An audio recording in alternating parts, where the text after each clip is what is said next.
네, 안녕하세요. 안녕하세요.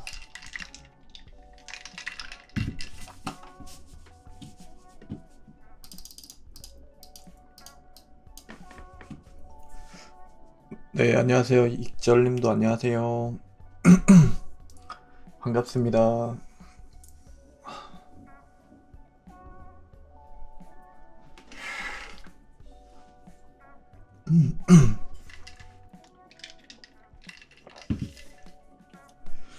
네, 모승김님도 안녕하세요.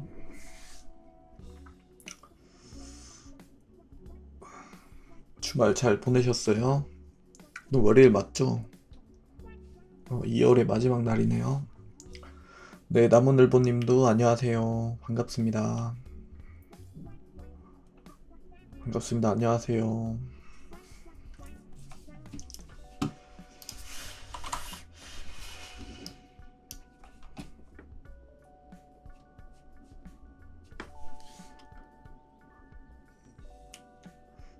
네, 반갑습니다. 안녕하세요. 월요일 같지 않다고요? 왜요?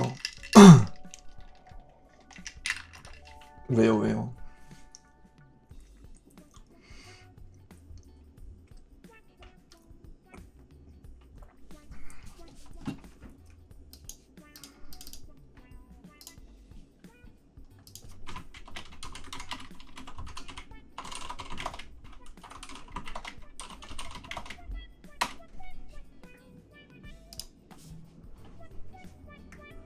네, 반갑습니다. 안녕하세요. 안녕하세요.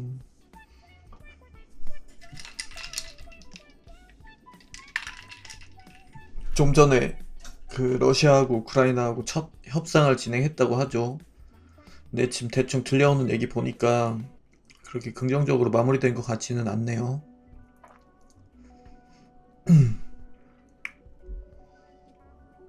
긍정적인 얘기가 나온 것 같지는 않고요. 애초부터 둘 사이의 입장 차이가 꽤 커가지고 러시아는 나토 가입에 대한 그 입장을 철회해라 요거고, 그리고 우크라이나는 전쟁을 철회해라 이거죠. 그래서 지금 러시아하고 우크라이나가 대립하고 있는 둘 사이에 본질과 본질의 싸움이기 때문에 애초부터 쉽게 결판 날 거란 생각은 하진 않았습니다. 그리고 그것과 더불어서 지금 푸틴이 오늘 처음으로 뭐 핵 전쟁에 대한 얘기를 꺼냈어요. 그죠? 근데 오히려 좀 마음이 놓인다고 해야 되나?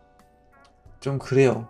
왜냐면 오히려 푸틴답지 않게 기존에는 좀 너무 점잖았거든요. 막 아유 전쟁 안 합니다. 막 이런 식으로.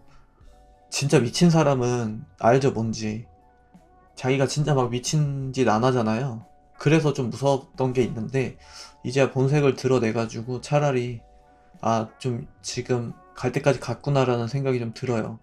오늘 그래서 스위프트에서 결제를 중단시켰죠. 러시아 화폐에 대해서. 그래서 금융결제 시스템까지 다 막아버렸기 때문에 이제 더 이상 러시아는 갈 곳이 없긴 하거든요. 이게 이제 전쟁이 길어져 버리면, 뜻대로 안 되면 러시아가 정치적으로도 그래 경제적으로도 다 무너질 수 있어가지고 생각보다 빠른 시간 내로 갈 때까지 갔구나라는 생각이 들어요. 그리고 그 사람들의 생각대로 수도가 그 예상됐던 시각보다 수도 점령이 늦춰졌죠 지금. 그래서 저항이 생각보다 세가지고 지금 적잖이 당황을 한 것 같아요. 그러다 보니까 이제 핵 얘기까지 꺼냈어요. 그죠? 진짜 선 넘었죠 이제. 이렇게 되면 이제 국제적인 왕따가 될 수밖에 없죠. 그래서 그 러시아를 비롯 러시아 그 주변국뿐이 아니라 유럽 전반적인 국가들이 이제 러시아에 대해서 어느 정도 강력한 제재를 좀 하지 않을까라는 생각 들고, 중립국인 뭐 스위스까지 지금 나서고 있는 데다가 그나마 강도가 가장 약했던 독일까지도 이제 좀 더 강력한 제재를 들어간다고 하고 있고, 무기나 포탄 같은 것도 지원한다고 하고 있죠. 그래서 러시아는 점점점 이제 시간이 지날수록 압박을 받을 수밖에 없는 환경에 들어갔고, 그리고 기준금리도 기존 9.5%에서 지금 20%로 사양 조정했죠. 기준금리를 20%로 올렸다라는 것은 뭐 사실상 금융 시스템이 무너졌다라는 뜻이거든요. 그래서 루블화가 완전히 지금 종이 쪼가리가 돼버렸죠. 그런 이제 전반적인 상황들을 봤을 때 이게 전쟁이 장기화됐을 때 결코 러시아한테 좋을 게 없다라는 걸 지금 바로 보여주고 있는 거거든요. 전쟁 3일 만에. 왜 그렇잖아요. 잃을 게 없는 사람들보다 잃을 게 많은 사람들이 더 무섭듯이 상대적으로 우크라이나보다는 러시아가 잃을 게 훨씬 많죠. 러시아는 그래도 어느 정도는 경제 기반을 갖춘 나라였는데 우크라이나는 유럽에서도 몰도바 다음으로 가장 최고 빈곤한 국가 중에 하나거든요. 그래서 어쨌든 뭐 여러 가지 측면에서 정신력에서도 졌다고 보고요. 좀 빠르게 결론이 났으면 좋겠습니다. 계속 이게 21세기에 전쟁이 무슨 말입니까 대체. 그죠? 네네, 안녕하세요. 반갑습니다. 안녕하세요. 그래서 잘 마무리가 좀 됐으면 좋겠는데 일단 첫 번째 회담에서는 그렇게 좋은 얘기가 나온 것 같지는 좀 않네요. 근데 뭐 이거는 뭐 예견된 수순이었다고 보고 실질적으로 그 사람들의 어떤 권한이 그렇게 크지 않은 사람들 실무진이 왔다고는 하지만 전쟁을 즉각적으로 끝낼 수 있을 만한 파워를 가진 사람들이 아니라고 하대요. 그래서 괜히 그냥 서로 간의 어떤 입장 차이만 확인했다고 하는 뉴스가 나오던데 뭐 지금 이제 뭐 전쟁 3일인데 그죠? 그렇구나 라고 그냥 넘겨버리면 됩니다. 그리고 뭐 여러 차례 말씀드렸지만 우리는 투자자입니다. 그래서 뭐 마음이 아픈 건 사실이지만 이럴 때 우리 계좌도 아프거든요. 그래서 좀 더 냉정하게 계좌를 지키기 위한 머리 싸움을 시작해야 됩니다. 근데 어쨌든 지금 보면 푸틴은 정신적으로 이렇게 좀 균형감이 있어 보이진 않네요. 그래서 그런 측면에서 봤을 때 증시의 변동성이 좀 나올 수 있겠구나라는 생각은 좀 듭니다. 최초로 이제 핵에 대한 얘기를 했기 때문에 오늘 유럽 증시가 좀 무너질 가능성이 있어 보이네요. 조금 불안한 출발을 할 가능성이 있어 보이고 지금 10시니까요. 방송이 뭐 언제 끝날지 모르겠지만 이제 선물 시장 흐름을 좀 보면서 계속 실시간 판단을 좀 해야 될 것 같아요. 오늘은요. 그리고 오늘 시장은 별다른 이슈가 없이 끝나다 보니까 전쟁에서 어떤 특별한 주말간의 이슈가 없다 보니까 괜찮았어요. 예탁금이 2조 다시 들어왔고 신용장구는 조금 더 빠졌고 그리고 상승 종목수가 훨씬 많았어요. 한 1600개 정도 나왔고 하락 종목수가 600개 나왔다는 것은 시장 내용이 괜찮았다는 거죠. 그리고 기차익도 순매수로 오랜만에 강하게 들어왔습니다. 좋네요. 이거는요. 이틀 연속으로 지금 비차익, 차익 모두 다 순매수 기조를 보여주고 있고 그 중심에는 리오프닝 관련주들이네요. 보이시죠? 리오프닝 관련주들이 그 중심에 있다라는 건 확연하게 보여집니다. 테마가 확실하다는 거죠, 이제. 뭐 여러 가지 요인들이 있었죠. 그래서 그 마스크 착용에 대한 의무화를 미국에서 완전히 해제시켰고 그리고 우리나라 같은 경우도 이제 백신 패스를 없앴죠. 그 단계별로 지금 없애고 있어가지고 이렇게 되면 이제 경기 재개에 대한 기대감이 있을 수밖에 없고 그래서 저점 매수에 지금 들어간 걸로 보여집니다. 조금 좋아졌다 싶으면 바로 먼저 움직이죠. 항상 최근 흐름이라 그랬죠. 그래서 테마가 지금 확실한 시장이 지금 전개가 되고 있고 그 과정에서 각 산업의 대표 주자들이 잘 움직였어요. 그냥 보면은 잘 움직여줬습니다. 몇몇 기업 빼고는 다 좋았네요. 그리고 이거는 이제 종합적인 산업을 다 같이 산업의 대표 주자만 따로 빼는 건데 좋았어요. 오늘 시장의 내용이 이겁니다. 이거 딱 보시면 돼요. 그냥 좋았죠. 누가 봐도. 그래서 이런 그림이 전개되고 있구나. 좋았네 라고 보시면 되고 펀드 종목들 기존에 좀 움직였던 애들은 약했고 기존에 좀 빠졌던 애들은 조금 회복을 했고요. 이런 상황이군요. 대충 어떤 흐름인지 알겠습니다. 그리고 금융지주들은 그냥 뭐 종목별 혼조 그리고 진단키트도 마찬가지 종목별로 좀 시세 흐름이 다른데 차이가 좀 있네요. 대장주들이 좀 좋았네요. 오늘은요. 그리고 엔터주들이 지금 몇 연속인지 모르겠는데 어마어마한 탄력을 보여주고 있습니다. SM은 이제 거의 다 회복한 것 같은데요. 그죠? SM은 다 회복한 것 같은데 아닌가? 아직까지 전고점까지는 아니지만 대부분 회복을 했네요. SM은요. 그리고 하이브는 28만 8천원까지 30만원 저는 저점이다 보는 30만원 밑까지는 거의 다 왔네요. 그리고 YG 엔터도 지금 미쳤네요. 차트가 거의 한 달 가까이 그냥 매일같이 상승하고 있습니다. 그래서 그 결과 65,700원까지 왔네요, 얘도. 그래서 전고점을 그렇게 멀리 두고 있지 않는 그림이고, JYP도 마찬가지고, 엔터주들은 거의 다 회복을 했네요.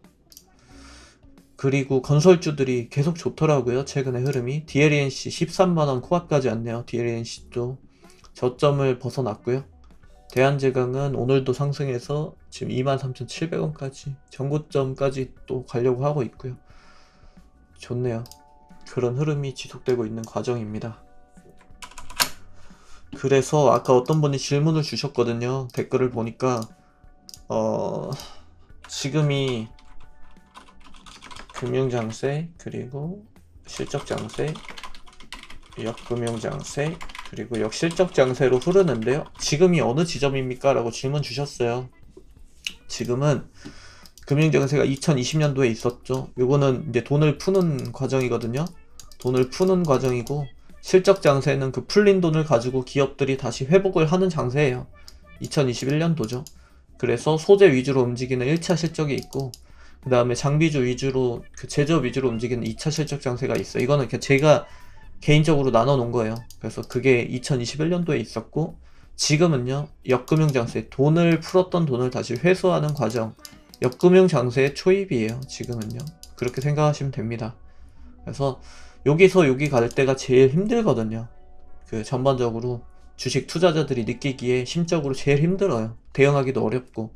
그래서 여러분들은 주식시장의 큰 틀, 사계절, 봄, 여름, 가을, 겨울 중에서 가장 춥고 고되고 힘든 구간에 지금 들어와 있구나라고 생각을 하시면 됩니다.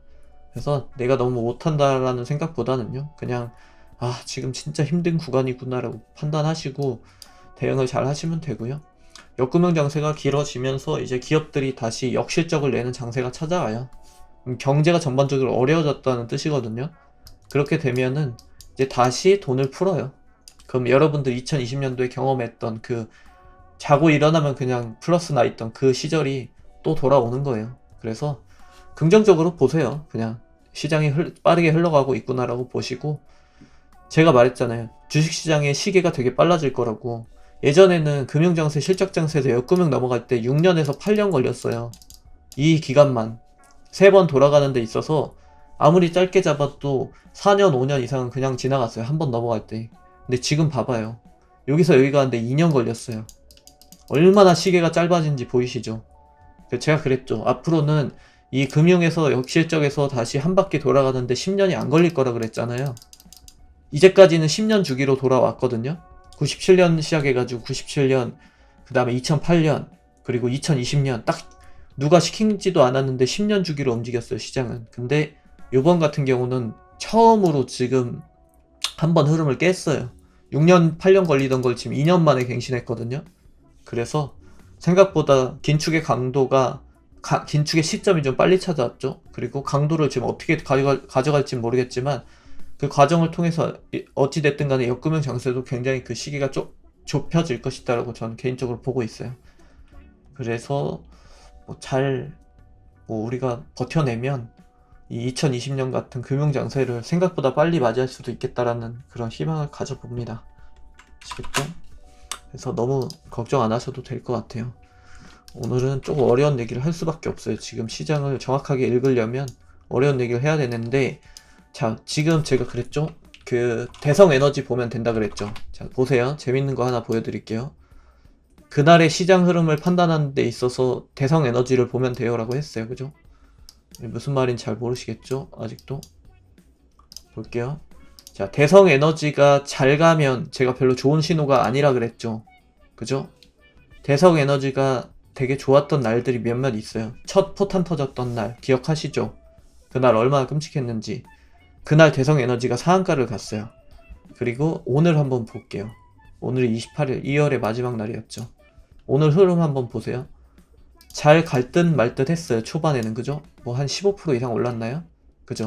15% 이상 움직이면서 시장이 전반적으로 약세로 출발했어요. 약세장으로. 근데 그 흐름이 어떻게 되죠? 후반으로 갈수록 점점점 점심때 잠깐 또 반짝 상승했다가 쭉 미끄러졌죠. 그죠? 그래서 시초보다 하락 마감을 했단 말이에요. 대성에너지가 무너졌다라는 의미는 러시아발 이슈에 대해서 시장이 그렇게 반응하고 있지 않다라는 의미라고 했잖아요. 같은 의미라고 해석해도 된다 했잖아요. 그죠?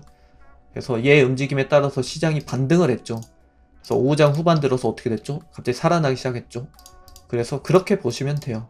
얘 가지고 시장 보는 것도 괜찮습니다. 지금은요. 뭐 GSA, 대성에너지 이런 애들로 보는 거예요. 시장의 맥을 끊고 있는 애들이거든요. 얘네들이 지금 차트 똑같죠. 그래서 요걸 통해서 시장을 가늠해 보시는 것도 좋을 겁니다. 똑같죠. 대성에너지하고 GSA 흐름이. 그래서 오늘은 보면은 외국인들이 양시장에서 순매수 해줬어요. 순매수를 해줬고 코스피 같은 경우는 900억 정도 해줬고 기관들이 한 3,800억 팔았는데 거래 대금 자체가 좀 약해요. 그래서 대형주는 그 코스피 시장은요 지금 전반적으로 매력도가 많이 떨어져 있구나라고 보시면 돼요. 외국인 기관들이 관망하고 있는 장세구나라고 생각하시면 되고, 중소형주들은 오늘은 거래 대금이 대체로 낮았어요. 지금 보면은 오늘 회담이 잡혀 있어서 그랬는지 몰라도 대체로 관망하는 분위기가 있었네요. 투신연기금은 저점이 있다 보니까 지금 계속해서 물량을 안 내놓고 있고, 외국인은 오히려 순매수인데 이거 매도 출발하다가 순매수 전환시킨 것 같은데 아니에요? 그죠? 매도하다가 지금 순매수를 전환한 거죠. 오전장에 팔았을 것 같아요. 지금 모습을 보니까 오전장에 뭐 한 200억, 300억, 400억까지 팔고 400억부터 순매수 전환해서, 그죠?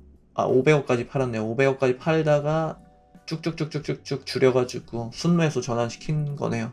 그래서 코스닥은 상승 반전을 했겠네요. 그죠? 오전장 약세 출발했다가 상승 반전하면서 마무리되는 그림 나왔을 가능성이 높죠. 이러면 볼까요? 그러죠. 오전장에 외국인 팔았다가 이때 12시였나요? 이때 제일 많이 팔았나요? 12시까지 쭉 밀렸다가 좋았다가 밀렸다가 그리고 다시 회복 마감하는 그림이 나왔네요. 이런 그림이 있다라고 생각하시면 되고, 그 중심에는 대성에너지 같은 이제 러시아발 이슈에 영향을 많이 받는 그런 기업들이 좋았다가 빠지고, 이런 애들 리오프닝 관련주들이 핵심이라 그랬죠. 핵심주들이 움직이면서 전반적인 시장을 주도했다라고 딱 판단하면 되겠네요. 그죠? 그럼 당분간은 이런 그림이 나올 가능성이 높겠네요. 그죠? 대성에너지랑 같이 보시면 돼요. 저런 애들이 미쳐 날뛰면 이런 애들이 별로 안 좋겠죠. 당분간 에너지에 따른, 에너지원들에 따른 수급 불균형에 따른 인플레이션 압력을 받는다라는 의미니까 이런 애들이 미쳐 날뛰면 얘네들이 안 좋겠죠. 반대 개념이겠죠. 그걸로 시장 해석을 하시면 돼요. 그래서 결국은요, 지금 주식시장에서는 인플레이션에 대한 우려가 제일 큰 구간입니다. 다만 이제 그 사태가 장기화되지 않는다라고 하면 저는 주식시장에는 일시적인 그 타격을 주고 끝날 가능성이 높다고 보는 쪽이고, 자동차나 IT 산업 쪽으로 영향을 우리나라가 안 받을 수는 없어요. 러시아의 자동차 수출을, 완성차를 많이 수출해 왔었던 나라기 때문에. 근데 생각만큼 그렇게 타격이 전 심할 거라고 보지는 않는 사람이에요. 그리고 수입 품목에 대한 얘기를 좀 해야 되는데, 에너지 수입 의존도가 좀 우리나라 높은 편이긴 해요. 다른 아시아 국가들에 비해서. 그러다 보니까 조금 우려가 되긴 하는데, 러시아 사태가 장기화되긴 좀 어렵다고 봅니다. 지금 푸틴이 핵 얘기까지도 빠르게 꺼낸 걸로 봐서는요, 이미 지금 목줄이 계속 조여오고 있다라는 뜻이거든요. 그래서 장기화 안 되고 뭐 적절한 시점에서 마무리되지 않겠나 하는 생각으로 보고 있고, 이제 자동차 수출에 대한 우려는 조금 돼요. 현대차 러시아 공장, 현지 공장 생산 문제가 좀 있을 수 있다라는 얘기 돌고 있거든요, 지금. 그래서 그런 부분들은 좀 걱정이 되지만, 그 마찬가지로 현대차 심하게 빠져준다면 저점 매수로 대응하시면 됩니다. 어차피 장기적으로는요, 해결될 이슈들이어서 그렇게 보고 있고, 현대 기아차가 타격이 제일 크다고 하고요. 그 다음이 현대모비스, 그 다음이 만도, 그 다음이 현대글로비스인데, 현대글로비스 같은 경우는 오히려 러시아 가스 공급 불안으로 인한 LNG 수요가 늘어나면서 역수혜를 받을 수도 있다라고 보는 시각들이 많더라고요. 그래서 현대글로비스는 야 이거 오히려 수혜 아니냐 이러면 이렇게 해석하시더라고요, 대부분. 네, 현대글로비스는 좋게 보더라고요. 그리고 대한해운 얘기도 좀 있고요. 대한해운이 그 과정에서 수혜를 받을 수 있다라는 얘기를 하더라고요. 그래서 그래? 그게 일리가 있나 하고 봤더니 수급이 붙어 있네요. 외국인하고 기관들이 수급이 들어와 있습니다. 최근에 러시아발 이슈 2에 들어온 거죠, 이거는요. 그래서 기관들하고 외국인들은 러시아발 이슈에 대해서 해운 쪽하고 LNG 관련주들에 대해서 좋게 보고 있구나라는 생각을 가질 수 있죠. 이렇게 보면요. 그리고 소재 쪽들은 생각보다는 저는 괜찮을 거라고 봐요. 우리나라가 다행히 수입품에 대한 비중이 그렇게 높지 않아요. 전반적으로 봤을 때 반도체 소재들 주들도 마찬가지예요. 그래서 뭐 그 일부 이제 러시아에서 수출하는 품목, 수입하는 품목들도 있긴 있지만 대부분 남아공이나 뭐 중국 같은 나라에서 더 많이 가져오거든요. 그래서 타격이 생각보다 그렇게 크지 않을 거예요. 그쪽은요. 이렇게 제일 큰 거는 자동차 쪽이 될 거예요. 근데 그 과정에서 지금 타이어가 제일 심각한 타격을 받을 것이다라는 얘기가 돌고 있습니다. 조금 타이어 쪽은 조심하셔야 될 것 같아요. 얘기 좀 별로 안 좋게 들리더라고요. 그리고 거기에다가 이제 곡물가 인상 이슈가 좀 있습니다. 러시아랑 우크라이나로 인해서 그렇게 되는 거죠. 러시아가 1위고 그 소맥하고 옥수수 같은 거는 러시아가 전 세계 1위고요. 그리고 우크라이나가 한 3위 정도 됩니다. 그래서 두 국가에서 나오는 소맥이나 뭐 옥수수, 밀, 보리 이런 것들은요. 공급 차질로 인한 단기 가격 상승 이슈가 지금 붙었습니다. 그래서 식음료 쪽을 좀 보셔야 되는데 식음료 쪽이 그러면 이제 타격을 좀 받을 수는 있어. 이론적으로는 뭐 롯데칠성, 뭐 화이트젤로 이런 애들이 타격을 받아야 정상이긴 한데 근데 큰 그림에서 봤을 때 얘네들은 이미 코로나 때문에 이미 주가는 타격을 받아져 있거든요. 그리고 곡물가 상승 구간에서 얘네는 판가 인상으로 전환을 시켜놨어요. 다행스럽게나도 작년 가을이에요. 그래서 곡물가, 원가가 올라가면서 내가 커피를 한 잔 만드는데 원두 가격이 올라가지고 커피 판매 가격을 올려놓은 거예요, 이미. 그래서 마진 구조의 타격을 지금은 안 받아요. 단기적으로는. 근데 만약에 그 전쟁이 장기화돼 버리면 그러면 타격을 받을 수는 있죠. 근데 일단은 지금은 괜찮다라는 거죠. 제가 말씀드리고 싶은 거는 그 부분입니다. 보통 곡물가 선물 시차가 6개월이거든요. 이 말은 뭐냐면은 타격을 받으면 6개월 후에 그 결과가 나온다라는 얘기거든요. 수학기가 6월부터 시작이에요. 그리고 마지막 수학기가 10월입니다. 그러면 6월부터 10월까지 전쟁이 장기화돼가지고 그 올해 가을까지 이어지지만 않는다고 하면 곡물가 인상 이슈는 그렇게 크게 이변을 만들지 않고 지나갈 가능성이 좀 높아요. 그래서 뭐 걱정을 그렇게 안 하셔도 되고 예전에 러시아가 조지아 침공했을 때라든지 그리고 크림반도 그 병합시켰을 때 그때 보면은 곡물가가 한 10%에서 20%까지 올라갔던 적이 있어요. 폭등했던 적이 있는데 딱 2달 지속됐었어요. 2달 지속되고 이제 그 다시 제 위치를 찾아갔던 경험에 비춰보면 지금 사태도 뭐 그닥 그렇게 부담되는 수준은 아니다라고 보고 있습니다. 그렇게 보시면 되고 근데 기관들이 일단 뭐 들어오고 있는데 저랑 같은 생각하고 있는 거겠죠? 그리고 오늘 뉴스를 다 읽었던 네온가스죠. 네온가스 얘기가 나오더라고요. 네온가스 반도체 그 재료주예요. 그래서 노광공정에 쓰이죠. 노광공정 이거 뭐냐면 쉽게 말하면 웨이퍼에다가 회로를 그리는 거예요. 전기 회로를 빛을 쏴가지고 포토마스크 대고 빛을 쏴가지고 전자 회로를 그려주는 거예요. 이렇게 반도체가 지나가는 그 회로를 그려주는 건데 거기에 쓰이는 이제 그 소재 가운데 하나예요. 네온가스. 그래서 요 얘기가 좀 있습니다. 네온가스 차질을 좀 빚을 수 있겠는데 이거 장기화되면 또 반도체 공급 부족 나오는 거 아니냐 요 얘기예요. 그리고 거기에다가 하나 더 있죠.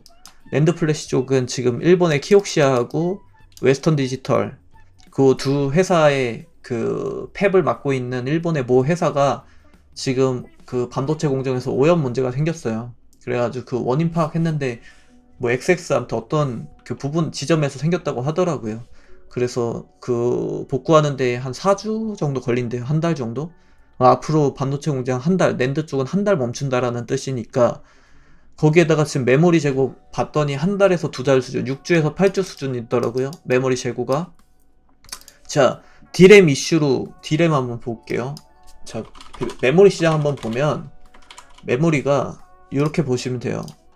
메모리 흐름은 이렇게 보시면 되는데 이때 좋았죠. 좋았던 거는 뭐죠? 공급 부족이었죠. 공급 부족. 업황도 좋았고요. 공급 부족이었죠. 그러다가 야 공급 초과 아니야 하면서 떨어졌죠. 6월 이후부터 하반기 때 무너졌거든요. 1월에서 6월 좋았고 그 다음에 6월에서 12월까지 안 좋았어요. 그죠? 메모리 쪽은 거의 테마가 확실했어요. 전고 하저였거든요.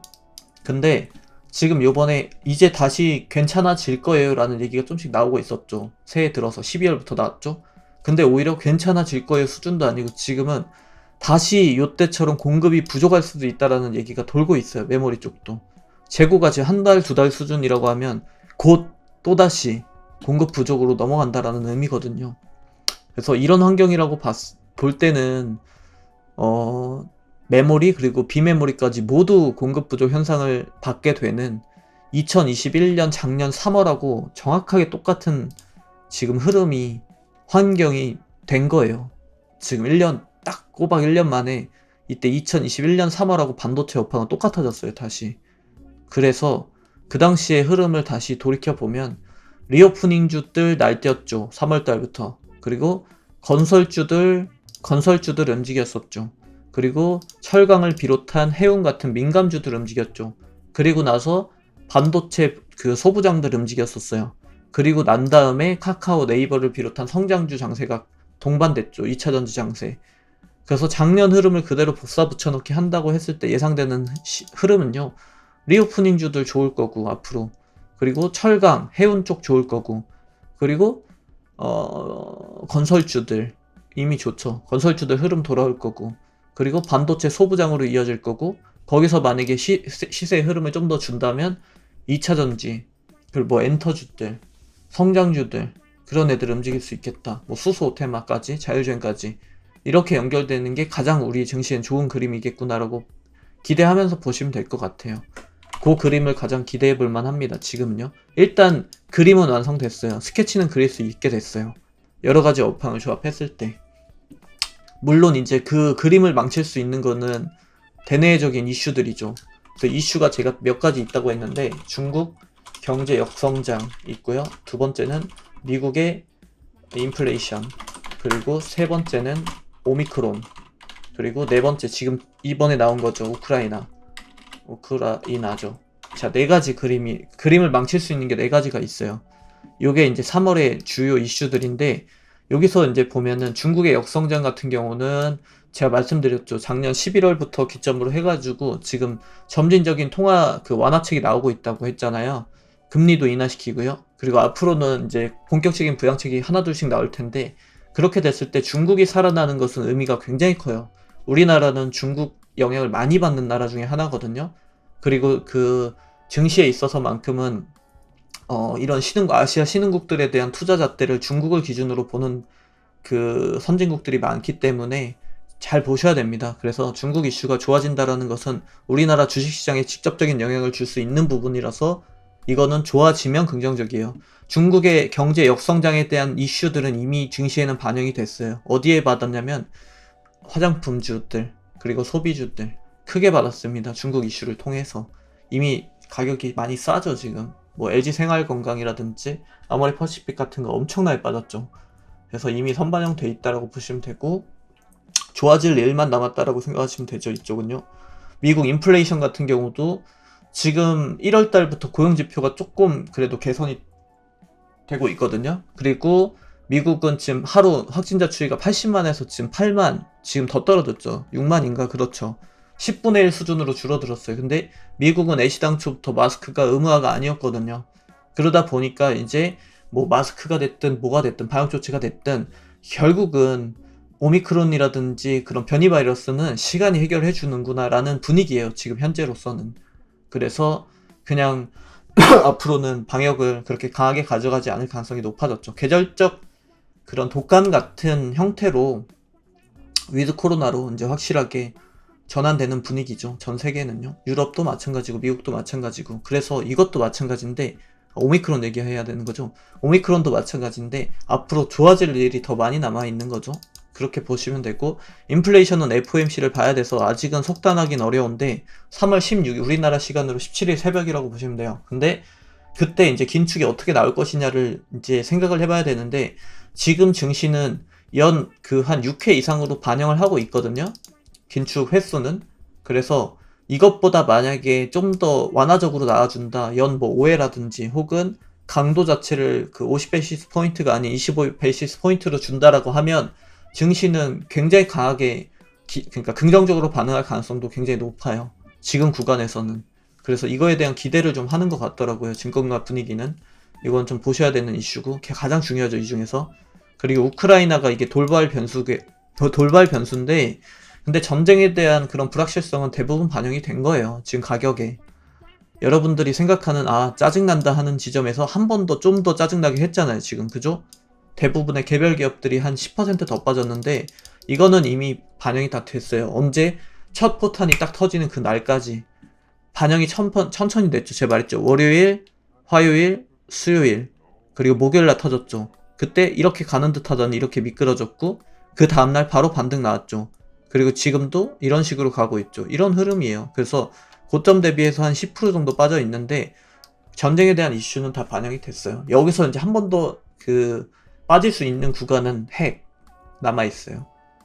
만약에 그 푸틴이 진짜 말도 안 되는 짓을 한다 그러면 한 번 더 빠질 수는 있는데, 그런 예상하기 어려운 시나리오가 전개되지만 않는다고 하면은 증시는 러시아 전쟁에 대한 이슈는 대부분 반영이 돼 있다라고 생각하시면 됩니다. 그래서 실질적으로 이 중에서 제일 중요한 거는 요거죠. 이거 변수가 제일 많죠. 이 중에서 중국 같은 경우는 좋아지고 있구나라고 보시면 되고, 오미크론도 지금 선진국 기준으로 해서 좋아지고 있죠. 우리나라는 2월 말 3월 초가 정점일 것이다라는 얘기들을 했었는데 지금 뭐 확진자 수 17만인가요?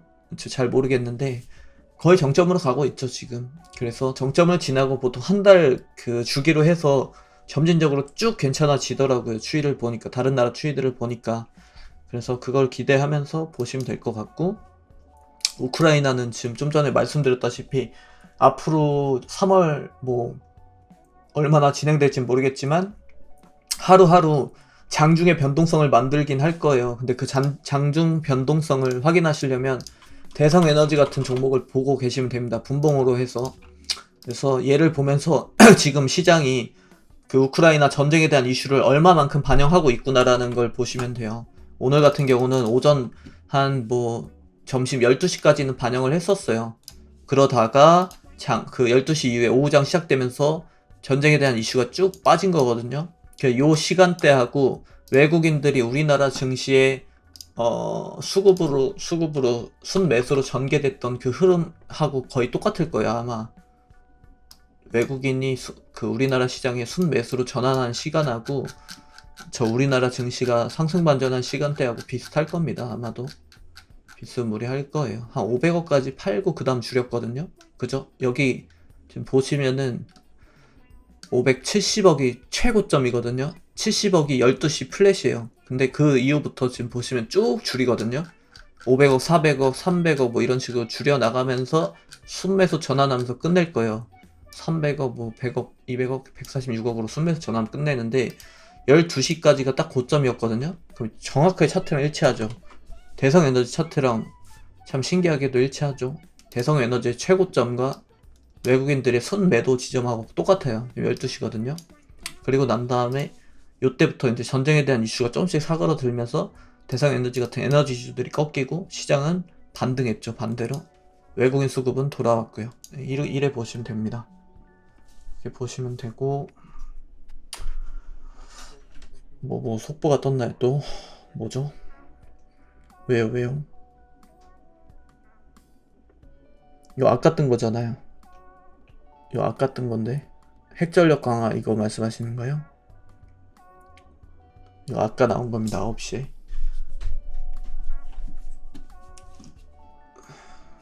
아이고. 속보예요? 맞아요? 저 이거 이 뉴스 9시에 봤는데. 한 번 더 체크해 볼게요.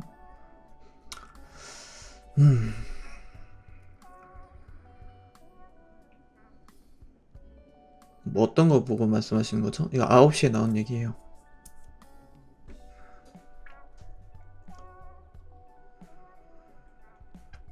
선물 시장 한 번만 체크해 볼게요. 있어 보세요. 긍정적인 얘기들이 오고 가지 않았다고 하더라고요.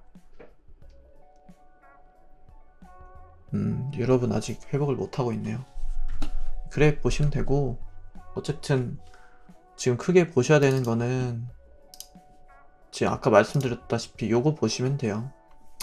미국 경제, 중국 경제 역성장, 인플레이션, 오미크론, 우크라이나인데 전반적으로 증시에 대한 반영은 다 돼 있는 상태고 여기서 이제 좋아지면은 여기서 좋아지는 건데 시간이 좀 필요하죠. 지금은요. 물론 이제 현재 좋은 상황은 아니지만 오미크론도 그렇고 미국 인플레이션도 마찬가지고 중국도 마찬가지고 우크라이나도 지금 최정점에 있잖아요. 네 가지 중요한 이슈들이. 그래서 중요한 사안들이 앞으로 그래도 이거보단 좋아지지 않겠어요. 그죠? 아무리 우리가 재수가 없다 그래도 네 가지 이슈가 모두 다 이거보다 더 안 좋아질 가능성보다는 하나라도 좋아질 가능성에 대해서 기대해 볼 만하잖아요. 이 정도면. 그죠? 이게 좋은 이슈가 단 하나도 없는 상태다 보니까. 그래서 이제 좋아질 가능성이 좀 더 있다고 염두에 두고 봤을 때는요. 3월 16일이죠. 결전의 날이거든요. 1년을 통틀어서 3월 16일이 전 제일 중요할 거라고 보고 있어요. 3월 FOMC가 주는 의미가 너무너무 크기 때문에 3월 FOMC에서 하반기까지 그 미국의 연준이 가져갈 수 있는 그런 태도를 충분히 예견해 볼 수 있는 시점이라고 전 보기 때문에 오히려 우리가 생각하는 것처럼 미국의 긴축 강도가 나오지 않아서 저는 3월 16일 이후로 진정세가 나오지 않을까? 증시가 좀 더 반등을 주지 않을까라고 긍정적으로 보고 있어요. 그래서 제가 저점 매수기에 3번 올 것 같다 그랬죠.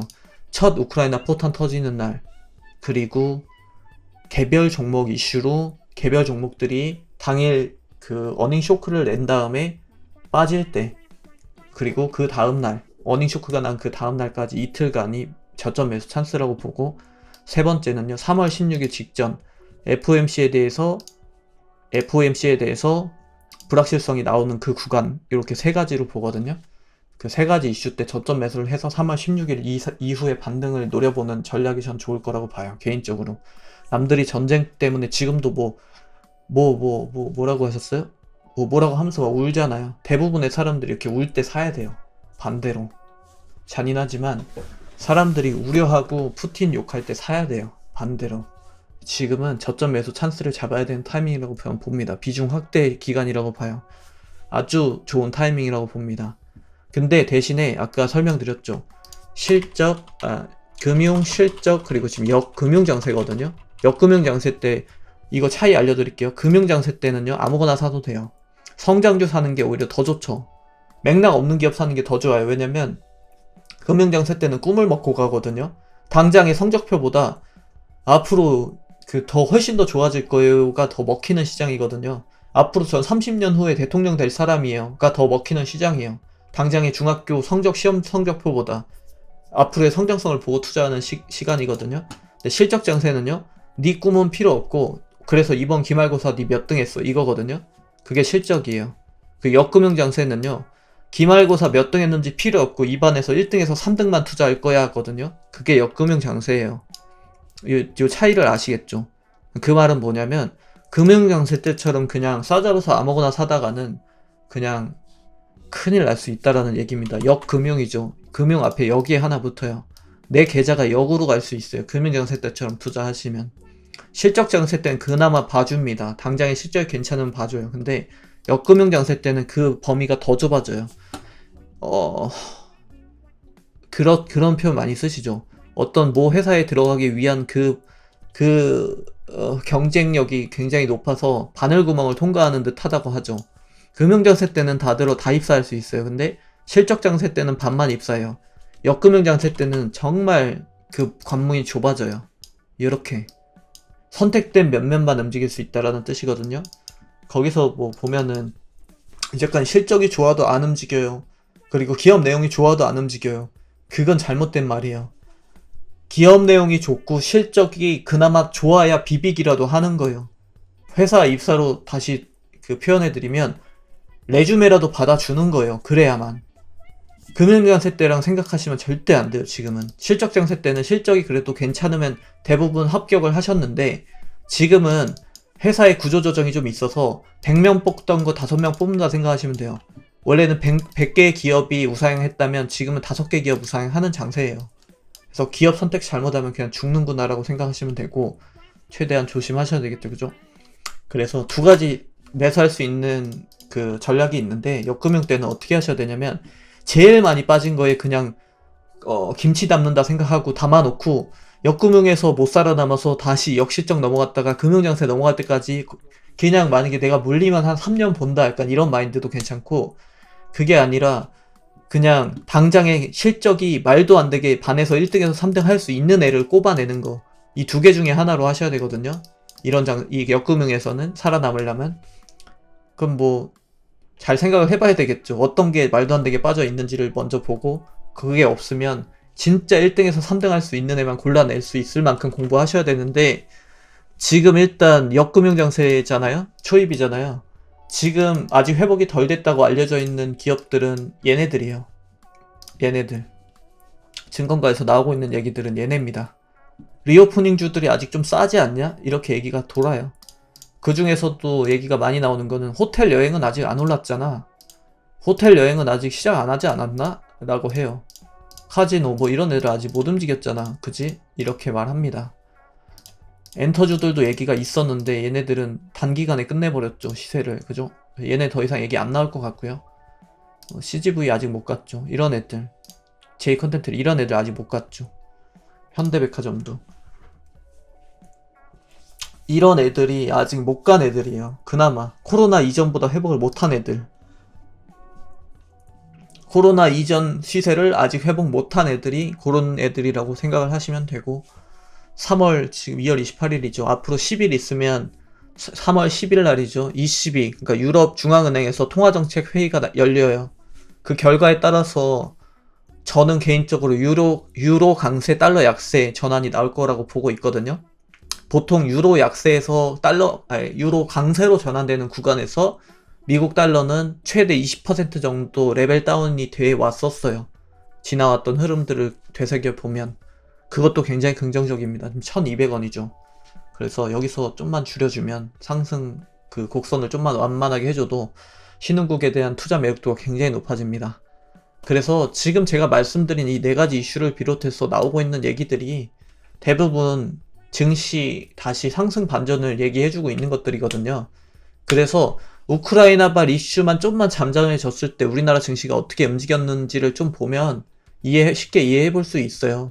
그래도 그 증시의 리오프닝주들, 그러니까 경제가 살아나는 것에 기관들과 외국인들이 배팅을 지금 준비하고 있구나라고 확실하게 볼 수 있어요. 오늘 지표만 봐도 딱 보이죠. 만약에 가령 예를 들어서 오늘 시장이 좋았음에도 불구하고 무슨 아까 말씀드렸던 에너지 관련주들 막 상한가 치고 막 이랬다? 개판 쳤다? 막 이런 진단키트주들 난리 쳤다? 그러면 미래 없어요. 당장 한 몇 주간은 그냥 고생 좀 하겠다라고 보셔야 되는데, 지금 오늘 흐름에서 보여주는 거는요 상당히 긍정적입니다. 기관들이, 얘네들은 뿌리 있는 매수거든요. 이거는 뿌리가 있다라는 것은 테마가 확실하다는 거예요. 아무 프로그램으로 의미 없이 매수했다라는 게 아니라 무언가 계획을 가지고 돈을 투자했다라는 의미라고요. 그렇게 봤을 땐 장기적인 투자라고 보시면 되거든요. 그래서 기관 애들이 여기 만지는 거는 생각보다 그 의미하는 바가 상당히 크다라고 생각하시면 돼요. 이건 누가 봐도 우리나라 경제가 살아날 것이다에 배팅 하는 거거든요. 이해되셨죠? 그래서 생각보다 긍정적으로 보고 있고, 그럼 결국은 하고자 하는 얘기 한 줄 핵심은 우크라이나 이슈로 시장이 많이 빠지는 구간에서는요, 그 구간마다 저점 매수를 해야 되는 거예요. 결국은 그래야만 그 나중에 장이 그 상승 반전을 했을 때 그 지금 약세장에서 마이너스 쳤던 것들을 대부분 회복하실 수 있을 거예요. 지금 남들처럼 손 놓고 있거나 무서워서 남들 팔 때 같이 파시면 그 가장 저는 최악의 선택이라고 생각합니다. 그렇게 하시면 안 돼요. 그래서 뭐 미국 코로나도 지금 굉장히 잠잠해지고 있죠. 작년 기준으로 보면 그 코로나가 잠잠해지던 때 있죠. 지금처럼 미국이 코로나 확진자 추이가 줄어들 때 미국의 고용은 서프라이즈로 전환이 됐었어요. 올해 1월에도 그랬고. 그래서 미국의 병목 현상도 완화시켜줄 수 있는 이슈가 되는 거거든요. 이거는. 그리고 아까 초반에 설명드렸던 중국의 부양책도 같이 맞물려서 보면 결국은 미국과 중국, 전 세계 시장을 좌지우지하는 G2 국가잖아요. 그죠? 가장 강한 두 나라가 그런 식으로 회복을 보여준다라는 것은 글로벌 경제 자체가 살아날 수 있는 모멘텀을 준다라고 보시면 되는 거거든요. 우리나라 같은 경우는 외교와 안보 과정에서 중국하고 미국의 영향을 많이 받는다 했죠. 두 나라의 그 톱니바퀴가 연결 흐름이 낮으면 우리나라는 수혜를 많이 받아요. 생각보다. 그래서 그런 부분, 그런 지점들도 같이 판단하면서 보셔야 돼요. 러시아와 우크라이나가 싸우고 있어서 싸우는 건 아니죠. 일방적으로 침공을 하는 거죠. 그 과정에서 안타까운 건 맞지만 냉정하게 봤을 때 미국은 러시아 이슈를 영향을 안 받는 나라예요. 미국 같은 경우는. 그래서 냉정하게 딱 봤을 때 미국, 중국도 마찬가지고요. 그래서 중국과 미국은요, 영향이 없다고 보셔도 돼요. 그럼 그 국가들이 경제적으로 다시 모멘텀을 받고 있을 만한 지점에서 우리나라가 어떻게 될지에 대해서 생각을 해본다고 했을 때 우리나라는 긍정적이죠. 그래 보시면 돼요. 물론 아무도 타격을 안 받는 건 아니에요. 유럽은 타격을 세게 받습니다. 러시아에 대한 에너지 의존도가 높은 국가예요. 유럽 그 전반적인 국가들이 대부분. 그래서 영향을 강하게 받기 때문에 유럽은 좀 힘들 겁니다. 그리고 거기에다가 뭐 중앙아시아의 일부 에너지 의존도 높은 국가들이 좀 많이 힘들어질 거예요, 앞으로. 근데 그나마 다행인 건 지금 겨울이 끝나갔다라는 거. 그래서 그 천연가스에 대한 의존도가 그래도 좀 낮아질 수 있는 구간에 들어갔다라는 것은 좀 그나마 긍정적인데, 그래도 인플레이션에서는 자유롭지 못할 거예요. 그런데 우리나라나 뭐 미국이나 중국 같은 경우는요, 그 생각보다 크게 영향을 안 받아요. 그래서 좀 잔인하지만 우리나라는 그렇게 걱정이 들진 않는다라고 봅니다. 물론 일부 오늘 얘기 나왔던 타이어라든지 완성차들은 당분간 좀 짜증날 수는 있겠네요. 보니까 피곤해질 수는 있어 보입니다. 그리고 뭐 저점 매수 기회 아까 말씀드렸죠. 첫 포탄 터질 때, 그리고 기업 실적 어닝 쇼크로 나오는 그 개별 기업들, 그리고 FOMC 전후 이렇게 세 번의 저점 매수 기회 올 거라고 보는데, 뭘 사야 될까를 생각해 보면 일단 제 기준에서는요, 소부장은 가지고 있어야 돼요. 소부장. 그리고 그 가운데서 PCB도 괜찮고요. 그리고 2차 전지 괜찮은 것 같아요. 저는 2차 전지는 봐도 될 만한 거고, 만약에 자동차 많이 빠진다 그러면 저점 매수, 이렇게 봅니다. 확실한 애들은 얘네들이라고 봐요. 그러니까 어떤 장세가 나와도 제 몫은 할 친구들, 세 가지 산업을 좀 좋게 봅니다. 저는요, 제일 안전하다고 보는 산업이에요. 그래서 지금 역금융 장세의 초입이기 때문에 기업 잘 보셔야 된다 했잖아요. 앞으로 기업별로 이제 재고지수 조정이라든지 뭐 이익 수정 비율 하락 같은 이슈들이 많이 나올 거예요. 회사채 발행 같은 것들도 많이 나올 거고요. 그래서 그럴 시기이기 때문에 기업 선택을 좀 잘 하셔야 될 것 같아요. 그리고 지금 우리나라가 확진자 추이가 제가 어느 정도 수준까지 갔는지 모르겠는데 뭐 한 17만 15만 하나요? 근데 뭐 20만 명이 돌파할 것이다 이렇게 얘기하고 있는데, 그 과정에서 백신 패스를 단계적으로 이제 없애기로 했잖아요. 결국은 미국 흐름을 따라간다라는 거거든요. 이거는 마스크 없이도 자체 방역을 하겠다라는 거예요, 이제 앞으로. 그래서 거기에는 이제 오미크론 자체적인 치명률이 낮았다는 것에 대해서 큰 영향을 줬을 거예요. 치명률이 낮은 것이. 그래서 이번 정점만 딱 지나면 한국도 본격적인 리오프닝 그 장세가 저는 시작될 거라고 보거든요.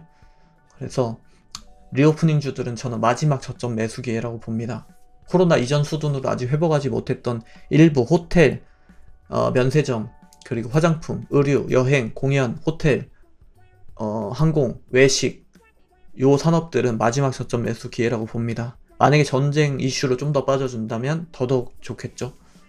그렇게 보시면 돼요. 그 중에서 가장 회복을 못한 게 공연 쪽이에요. 공연 쪽도 꼭 봐야 될 산업이에요. 3년 동안 지금 집에 갇혀 있었죠. 그죠? 20년, 21년, 22년, 3년 차인데, 그 가운데서 우리 기준으로 생각해봐요. 여러분들 지금 소비 욕구를 제일 크게 자극시키는 게 뭐예요? 여행 아니면 공연일 거예요.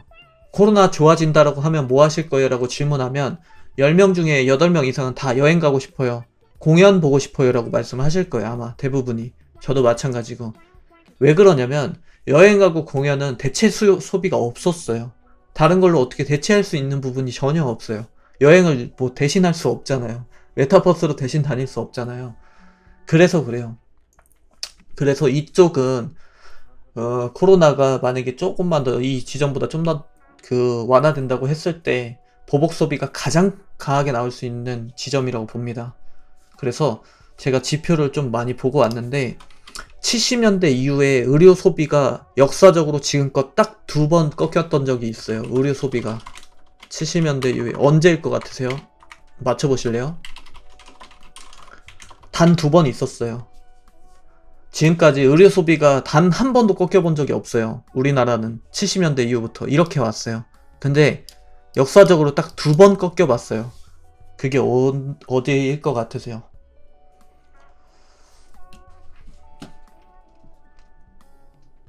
그렇죠. IMF죠. 97년이죠. 한 번 더 있어요. 딱 한 번 더 있습니다. 여기겠죠. 2020년도. 이렇게 2번만 꺾였어요. 딱. 역사적으로. 요번이요. 코로나 때. 못 나가니까 밖에. 리먼 때는 나가긴 했어요. 외출은 가능했어요. 리먼은 우리나라도 타격을 받았지만 미국이 제일 큰 타격을 받았던 이슈잖아요. 외출은 했어요. 의식주 중에 하나잖아요.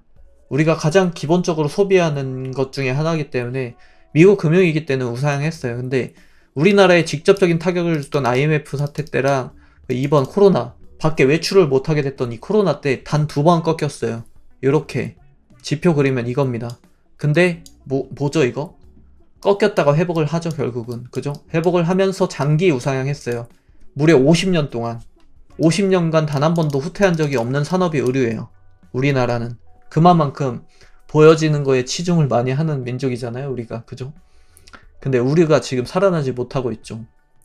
그래서 의료 소비도 코로나 이전으로 회복을 하기 시작하면 의료주들도 제자리를 찾아갈 거라고 보는 거죠. 이제 슬슬 보아야 되는 타이밍이다라고 생각을 할 수 있는 거죠.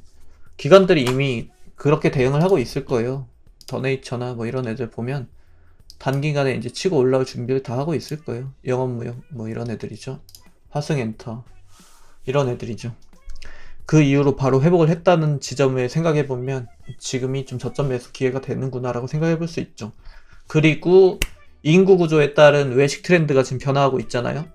그러니까 1인 가구가 늘어나죠. 그리고 저출산 고령화 시대로 들어갔잖아요 우리나라는. 그죠? 출산율이 2008년도부터 시작해서 지금까지 하향 곡선을 그리기 시작했죠. 그래서 그 과정에서 코로나를 맞이했어요. 그러면서 식품 소비 행태가 변했죠.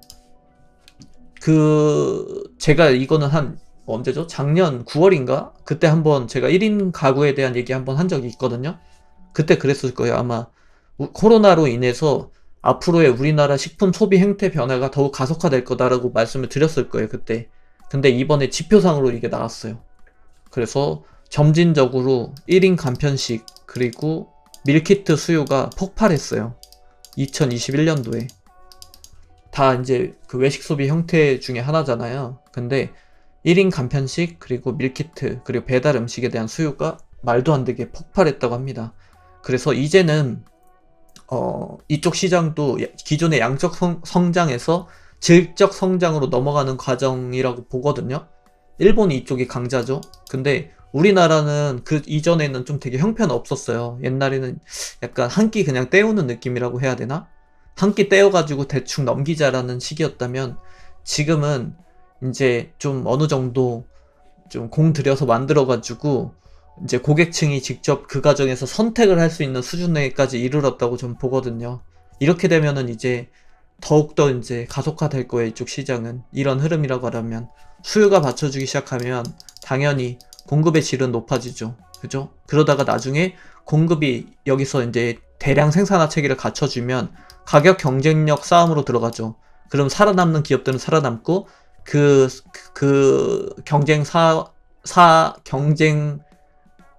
경쟁 구도에서 살아남지 못하고 도태되는 기업들은 그냥 추락하는 거고요. 그런 과정이 앞으로 진행될 거라고 봐요. 그래서 간편식 시장이 앞으로는 외식 시장 흐름에까지도 영향을 줄 수 있을 것이다라고 저는 좀 봅니다. 왜 이렇게 발음이 왜 이렇게 꼬이죠 오늘? 그래서 아무튼 그쪽 시장도 좀 볼만하다고 보는데 뭐 대기업 위주로 보세요. 쉽게 말씀드리면 그죠? 대기업 위주로 보시는 게 당연히 편하겠죠. 뭔지 뻔히 아시죠? 제가 말씀 안 드려도 그런 기업들 위주로만 보셨으면 좋겠습니다. 그리고 그 과정에서 삼양식품도 얘기 계속 몇 번이나 반복했죠. 좀 보셔야 된다고. 증권가에서 이슈가 좀 있어요. 얘는 자세한 얘기 못 드리지만 계속해서 얘기가 돕니다. 그리고 아까 말씀드렸던 러시아 이슈로 타격을 가장 크게 받았다고 알려진 타이어 쪽은 조심하세요. 지금 그것도 이슈가 돕니다. 안 좋게. 야, 타이어는 좀 문제 심각하다 이렇게 이슈 돌고 있어요. 조심하시고 그렇게 보시면 돼요. 그리고 미국 쪽에서는 여행하고 항공 쪽 ETF로 자금 이동 많이 됐다고 제가 찌라시를 하나 받았습니다. 그래서 그 말은 뭐겠어요? 여행주하고 항공주가 미국에서 움직일 거다라는 얘기거든요. 그럼 그게 이제 앞으로 순차적으로 우리나라로 넘어온다는 얘기예요. 근데 그 순서는 제가 이렇게 봤다 했죠. 제일 먼저 빠르게 움직일 것 같은 애들 순으로 봤다 그랬잖아요. 일단은 그 식음료, 음식료가 제일 빨리 움직일 거라고 봤고, 그리고 나서 편의점, 그리고 뭐 의류, 호텔, 뭐 엔터 뭐 이런 쪽으로 보다가 거의 제일 마지막에 이제 움직일 거라고 봤던 게 공연이거든요. 저는 공연이랑 뭐 J 컨텐츠리 CGV 이런 것들이에요. 그랬는데 뜬금없이 아무튼 여행하고 항공주 ETF로 지금 자금 이동 크게 관찰됐다고 전해지니까요. 아, 여행주도 그럼 움직일 수 있을 만한 발판 지금 마련하고 있구나 이렇게 생각하시면 돼요. 아시겠죠? 일단 기본적으로 이쪽 리오프닝주들은요. 이 아까 말씀드렸던 그런 이상한 이슈는 없어져야 돼요.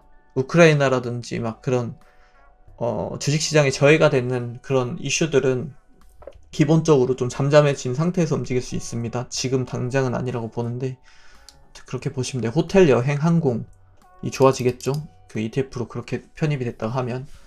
그리고 항공주들은 대한항공, 아시아나항공 궁금해가지고 이것도 질문을 좀 해봤는데 M&A 이슈는 별 재료가 아니라고 하더라고요. 그 대한항공이 기존에 점유율이 높았던 노선을 타 항공사로 배분하는 구조여가지고 둘 간의 시너지 없을 거라고 하대요. 그리고 대한항공은 그냥 그 좋지도 싫지도 않은 입장이라고 보면 된대요. 그리고 실적 추정치 하향되는 거 아니야 버무려져가지고 괜히 대한항공이 피해보는 거 아니야 라는 얘기들도 있었는데 그건 또 아니라고 합니다. 그래서 결론은 그냥 그 과정에서는 대한항공만 좀 봐줄만 하던데 이렇게 얘기를 들었어요. 그래서 근데 이건 뭐 입장에 변화가 없어요. 저는 대한항공 말고는 딱히 항공은 보고 싶지 않아요. 그나마 얘가 3만원 밑에서는 제가 괜찮습니다. 다른 항공은 안 보고 싶어요 라고 말씀드렸죠. 그렇게 보시면 돼요. 별로 다른 얘기가 안 나왔어요. 아시겠죠?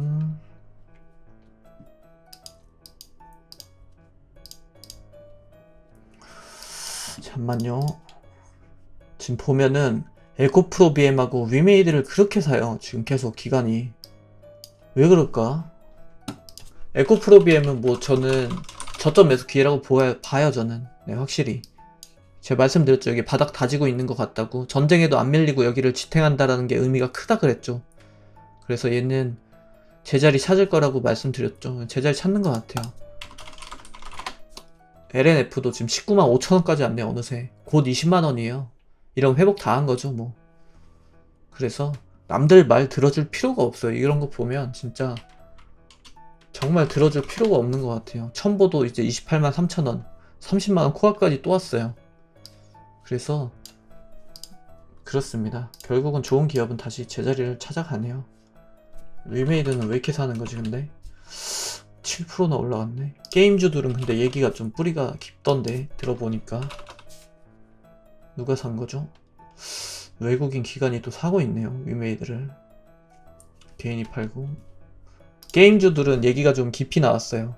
그래서 그냥 좀 별로 안 좋은 얘기니까 짧게 정리해드리면, 야 생각보다 실적이 너무 안 좋은데 쟤네들 그 뭐냐 P2E 시장 뭐 어쩌고저쩌고 말만 번지르르하게 해놓고 결과가 너무 엉망이다. 야 이거 어떡하냐 이렇게 얘기 나왔어요. 정확하게 딱 그대로 들은 그대로 전달드리는 거예요. 그래서 야 게임주도 좀 조심해야 되겠다 이렇게 얘기했어요. 그리고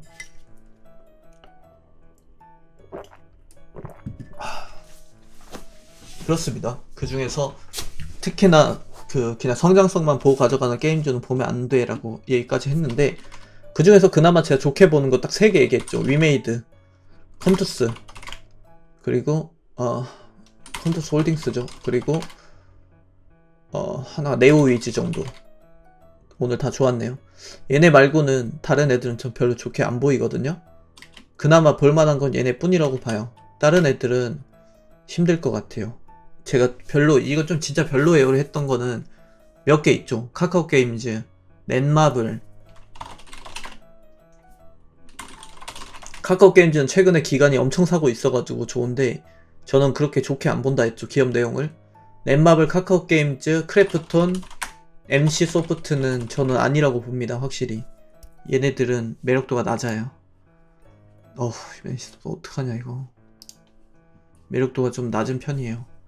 저는 그나마 좋게 보는 거는 위메이드, 컴투스 홀딩스, 네오이즈 요 정도가 좋은 쪽이에요. 근데 이거는 제 말만 무조건 뭐 안 들으셔도 돼요. 왜냐면 기간 직접 투자하는 애들하고 얘기해봤는데 저랑 내용이 좀 많이 달라요. 이거는 게임주에 대한 의견은 좋게 보는 애들도 있어요. NC가 대장주라고 하는 애도 있고, 그리고 크래프톤 좋게 보는 애도 있고, 넷마블 좋게 보는 애도 있고, 카카오 게임즈 좋게 보는 애도 있어요. 이건 진짜 얘기가 다 달라요.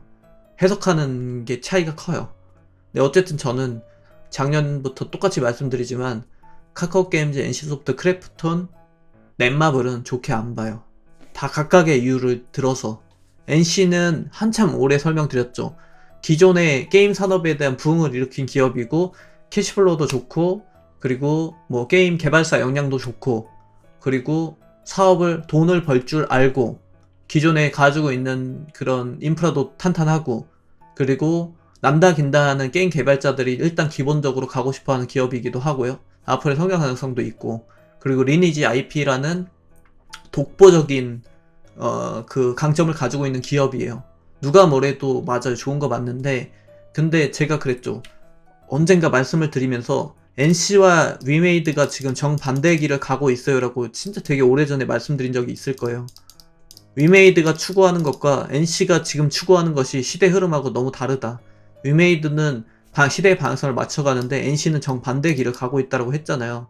근데 지금 주가는 일단 그대로 갔어요. 위메이드는 정반대로 갔고 NC는 정반대로 움직였어요. 위메이드에 비하면. 그래서 저는 일단 개인적으로 그래요. NC가 좋아지려면 기존에 가지고 있는 그 사업 구조를 이제는 바꿔야 돼요. 예전에 P2E 시장을 얘네가 만들었어요. 다른 게 아니라 P2E를 만든 게 얘네거든요. P2E죠. 플레이트 1이라 그래서 게임을 가지고 돈을 벌 수 있다라는 개념을 처음 만든 장본인인데, 게임을 가지고 돈을 쓰게 된다라는 개념까지 만들었어요. 요번에 정반대예요. 진짜 게임에는 돈이 들어간다라는 개념을 만들었어요. 새롭게. 최악이죠. 근데 위메이드는 게임을 가지고 돈을 벌 수 있다라는 것을 옛날 90년대 리니지가 가지고 있던 향수를 다시 만든 거거든요. 꺼낸 거거든요. 그 초입이에요. 물론 그 과정에서 여러가지 뭐 고난도 있을 것이고 시련도 있을 것이지만 어쨌든 간에 시대가 요구하는 그 흐름에는 부합을 하고 있어요. 얘는 컴투스 홀딩스도 마찬가지예요. 근데 얘는 아니에요. 아직은. 뭐 어떤 차이가 있는지 아시겠죠?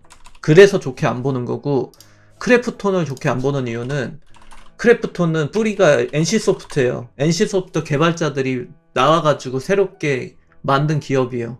그래서 여기는 배틀그라운드라는 그 명작을 만들었죠. 그걸로 돈을 크게 벌었는데 문제는 뭐냐면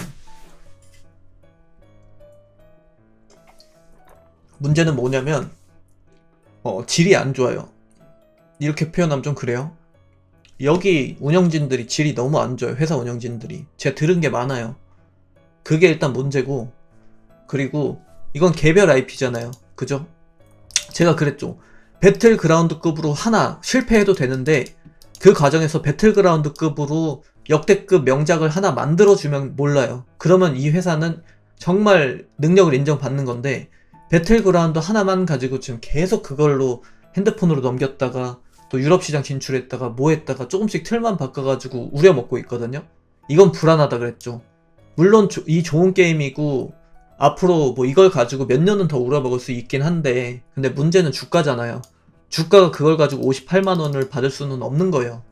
그래서 우려감이 든다고 했죠. 그래서 좋게 안 보는 거예요. 그리고 넷마블 같은 경우는 몸통이 너무 커요. 시총이 8조 8천입니다.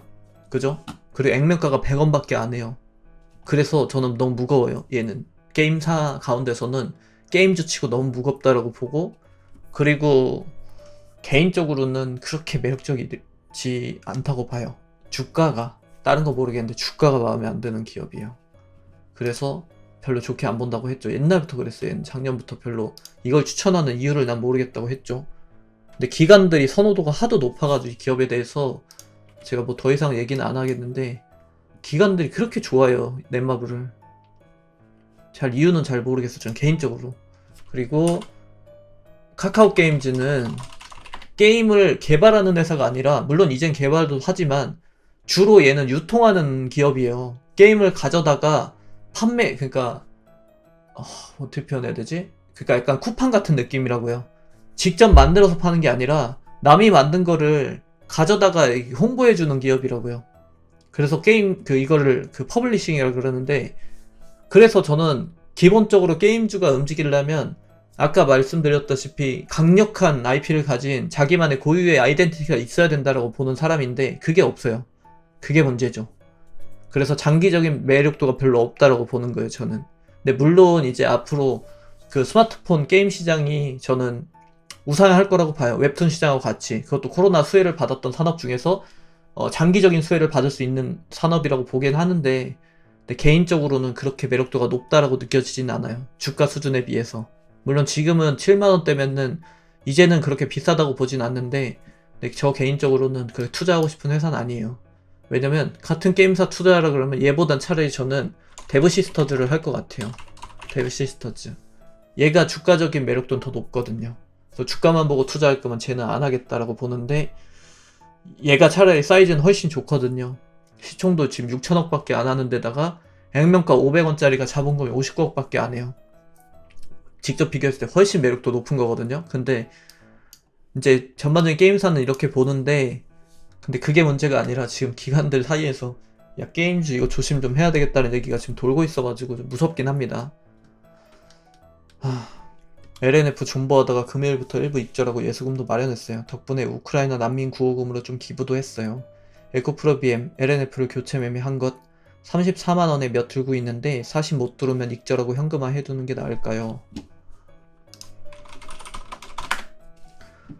하락장 온다는데 평단이 애매해서요. LNF 에코프로 매도하기 싫네요. 너무 근데 그 다른 건 떠나서 난민 구호금으로 기부하셨다는 거에 너무 그거네, 감동적이네요, 진짜. 감사합니다. 너무 감사하고, 그 말씀하신 에코프로 비하면 34만원에 들고 계시다고요? 저라면 존버합니다. 아까워요. 존버해요, 저라면. LNF 에코프로 비하면 장기적인 매력도가 엄청 높은 기업이에요. 나중에 옛날에 얘 에코프로비엔 기업 분석을 제가 2020년도에 하고 안 했을 거예요. 한 2년 전에 하고 따로 더 안 해드렸을 텐데, 제가 한 요거 따로 한번 해드릴게요. 얼마나 좋은 회사인지 알려드릴게요. LNF도 따로 해드릴게요. 그래서 좋습니다.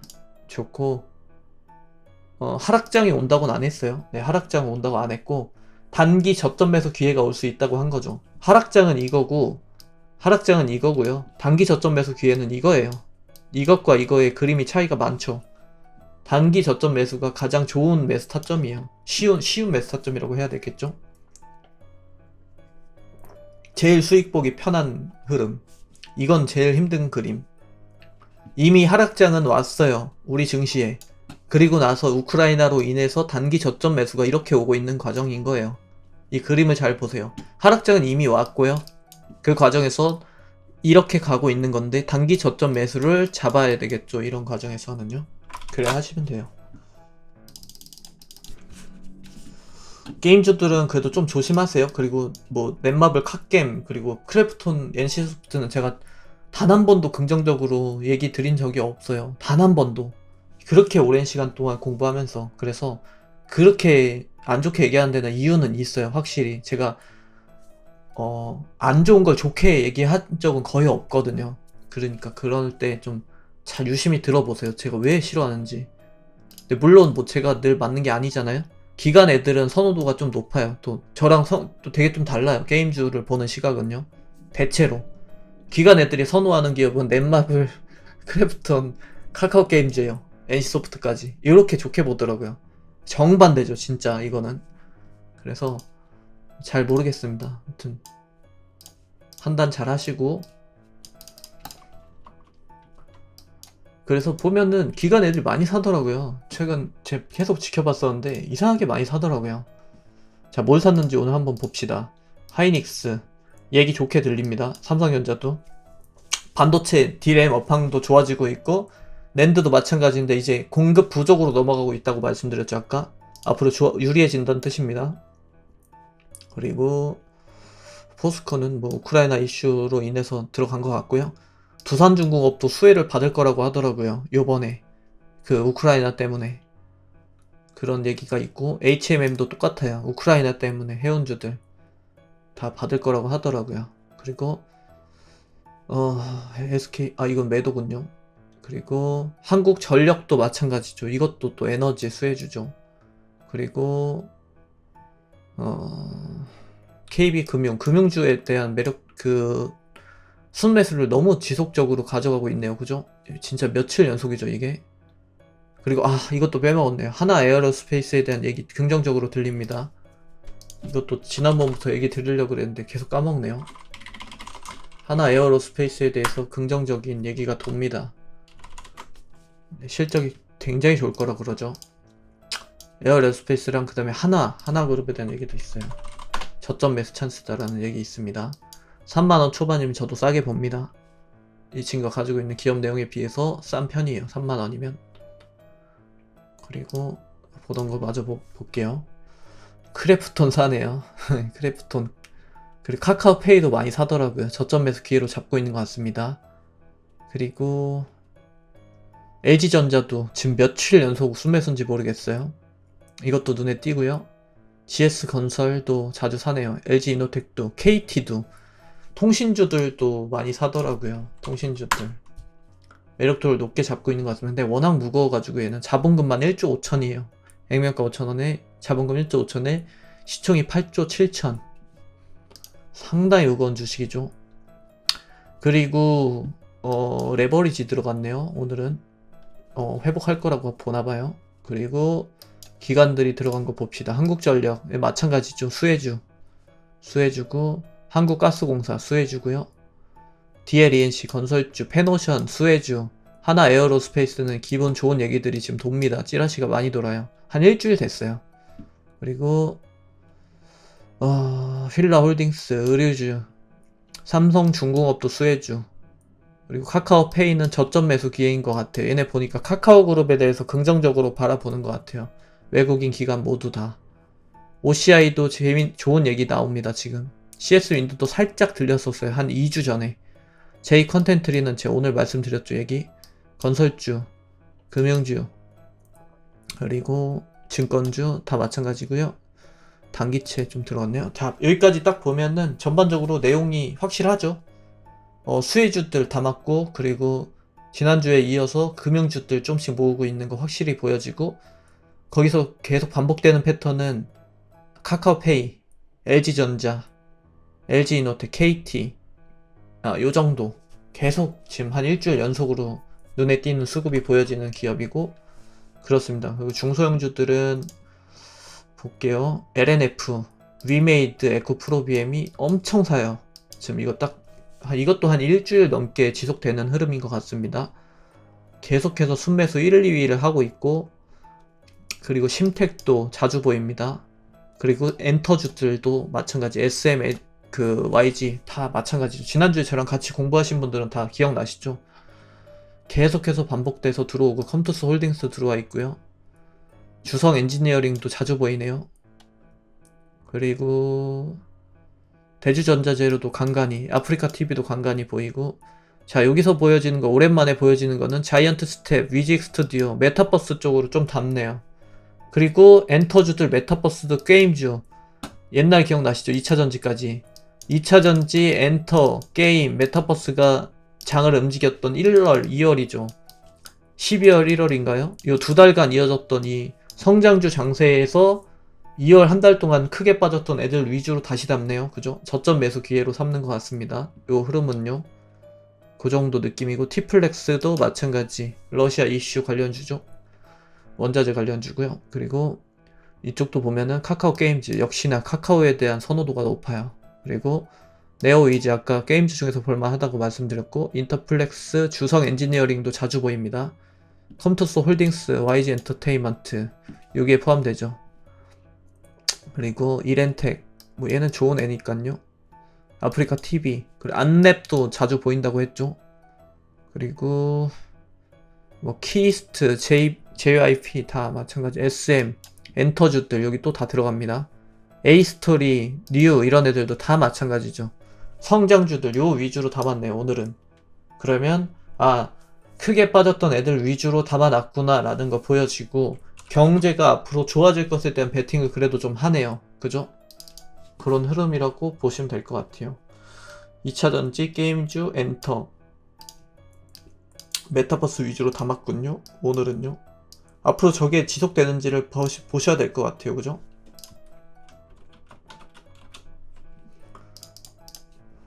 그래서 그 결과 오늘은 흐름이 대체로 좀 좋은 편이었어요. 그죠? 카카오 게임즈 왜 이렇게 사는 거죠? 카카오 페이를 왜 이렇게 사죠? 145,000원, 149,500원. 엄청 사네요, 진짜. 그죠? 근데 워낙 사이즈가 크다 보니까 그렇게 사도 크게 움직이질 못하네요. 시가총액이 19조예요. 겁나 무겁네요, 진짜. 요래 보시면 됩니다. 대충 전체적인 흐름이 보이세요? 이렇게 보면 지금 1시간 좀 넘게 얘기를 했는데 아직도 무서워요, 많이. 이렇게 한 바퀴 딱 다 돌면 기관 외국인들이 뭘 위주로 샀고, 그리고 대내적인 변수들이 뭐가 있고, 앞으로 있을 이벤트가 뭐고, 우리나라 주식시장의 지금 현재 자리가 어디고, 많이 빠진 애들은 뭐고, 앞으로 좋아질 산업은 뭐고, 봐야 되는 기업이 뭐고, 보지 말아야 될 기업이 뭐고, 이렇게 전반적으로 한번 훑은 거잖아요. 거시경제, 그리고 산업, 그리고 각 해당 기업들, 그리고 뭐 그 정도 차트 흐름까지 다 봤잖아요, 지금. 그러면은 이제 대충 보이나요? 이 감이 오나요? 좀 이렇게 느낌이 잡히나요?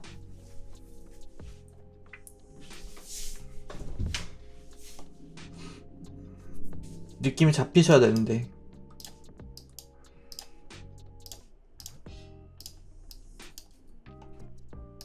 살짝은 그래요. 그렇게 하는 거예요. 주식 공부하실 때. 그러니까 이 흐름을 내 손바닥에서 놓치면 안 돼요. 계속 가져가는 거예요. 계속. 이렇게. 작가님, 건설주 쪽은 어떨까요? 대선인데. 보통 건설주들, 건자재주들은 대선 이전하고 대선 직전까지가 제일 좋아요. 제가 경험했던 바에 의하면. 보통은 그렇습니다, 흐름이. 그리고 막상 대선이 시작이 되고 뭐 이렇게 하면 흐지부지 됐던 경험이 더 많아요. 저는 대선 직전에 좀 어느 정도 내려놓고 보는 쪽이었어요, 기존에 할 때. 이렇게 하시면 되고, 아무튼 대충 이 흐름을 좀 보셨으면 좋겠어요. 네, 흐름을 잘 보시고 계속 가져가세요. 놓치지 마시고.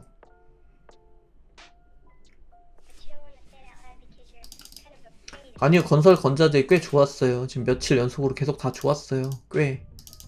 기존에 되게 많이 빠진 거에 비하면은 상당히 그거 분전했어요.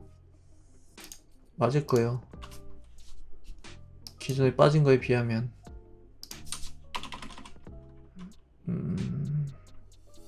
회복을 많이 못하긴 했네요, 그래도. 근데 몇몇은 아직 좋네요. 뭐 삼목 에스폰 같은 경우는 이 정도면 엄청 좋은 거죠. 성신양해도 좋은 편인 거죠. 그죠? 회복을 다 한 거죠, 이 정도면.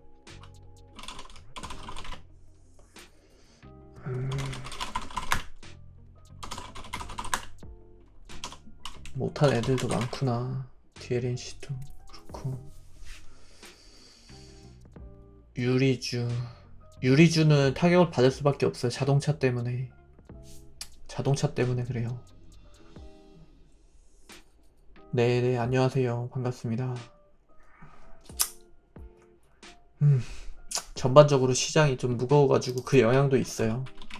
그러니까 주저앉았잖아요, 지금 전체 시장이. 그래서 하향 조정이 됐다고 보셔야 되겠죠, 어느 정도는. 모든 산업에 걸쳐서 하나 두 개 산업이 아니라 이 종합지가지수가 지금 15% 빠졌잖아요. 거의 15% 이상 빠졌으니까 대부분의 모든 기업들은 20에서 30% 정도는 빠진 거예요. 이러면 개별 기업들이 그렇게 보시면 돼요. 좋기가 좀 어렵죠. 이러면 그래 생각하시면 됩니다. 여기 와 있으니까요. 좀만 회복을 좀 해줬으면 좋겠네요.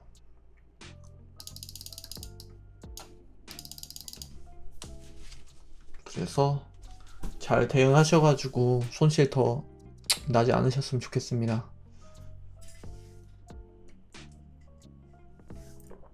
근데 왜 이렇게 발음이 왜 이렇게 안 되지 오늘은?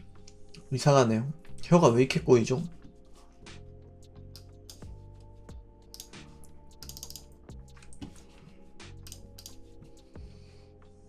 대충 머릿속에 그림 잡히시죠? 이제 시장 방향성 그리고 봐야 될 산업과 보지 말아야 될 산업, 앞으로의 매수 타점과 매도 타점, 그리고 장 보는 방법, 당일에 수급 체크하는 방법, 이런 게 좀 중요해요. 그리고 우크라이나에 너무 목매지 마세요. 하루하루 막 포탄 터지는 거에 대해서 너무 과격하게 막 그렇게 반응 안 하셔도 괜찮습니다.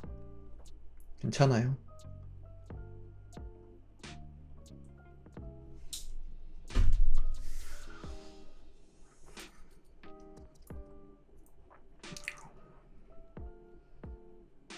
하락장 감안하고 매도해야 되는 분위기인 거네요. 무슨 말씀이세요? 매수해야 되는 분위기죠? 매도 전혀 아니에요. 네. 매도하면 안 돼요. 지금은 저점이라서. 저점 매도하시면 안 됩니다. 저점 매수 찬스로 노리셔야 되죠. 노리고 보셔야 되는 타이밍이죠. 반대로. 매도가 아니에요. 지금 매수해야죠. 저점에. 빠질 때. 남들이 무서워할 때. 그때를 기다렸다가 매수해야 되는 타점이죠. 지금은. 그래 생각하시면 돼요. 느낌 아시겠죠? 네, 그렇게 대응하세요. 너무 쫄지 마시고 스트레스 받지 마시고.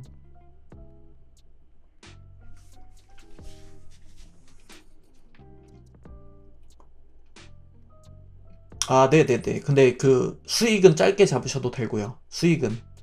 수익을 막 장기 투자하겠어라는 개념보다는 운 좋게 수익 주면은 그냥 다시 매수금 만들고 앞으로 변동성 구간에서 또 저점에 또 잡고 이런 식으로 하시면 돼요. 오늘 같은 날에는 별로 사줄 이유가 없잖아요. 지금 빨간불이잖아요. 이런 날에는 매수해야 될 이유가 없어요. 어떤 날에 매수해야 되는지 아시죠? 말 안 해도 시퍼렇게 질린 날, 시장이 그냥 무서워가지고 시퍼렇게 질린 날 하실 거면 그때 매수해야죠. 어느 타임 보세요. 전쟁 구간이거든요. 여기서 언제 매수해야 되는지 눈에 딱 보이시죠? 남들이 무서워하는 날, 포탄 터진 날, 그죠? 이 날이 포탄 터진 날이었나? 무서워하는 날에 사야 되겠죠. 딱 2번 있었죠. 그리고 팔아야 되는 날이 여기죠. 그렇게 보시면 돼요. 또 뭐 핵 이슈 가지고 또 여기까지 파란 음봉 만든다? 사야 되는 날이죠. 딱 아시겠죠? 이렇게 흐름. 이렇게 보세요. 테스나는 근데 너무 많이 봤잖아요. 너무 자주 보는 종목만 좀 피할게요. 좀 방송이 너무 단조로워져요. 그러면 재미없어져요. 좀 자주 안 봤던 거 위주로 말할게요. 뭐 그거는 더 이상 말 안 해도 아시죠? 유튜브 들어가시면 궁금하시면 여기 보세요. 그런 애들은 제가 너무 많이 했기 때문에 여기 치세요. 바로 나올 거예요. 최근 공시 얘기도 했었고 기업 분석도 했었어요. 그죠? 여러 번 했어요. 관심 종목으로도 너무 많이 넣었었고 테스나 관련 방송만 이게 몇 개야 도대체. 그죠? 요래 보시면 돼요. 이게 그거예요. 와이팜 이슈를 가지고 그 추락하고 있을 때 했던 방송일 거예요.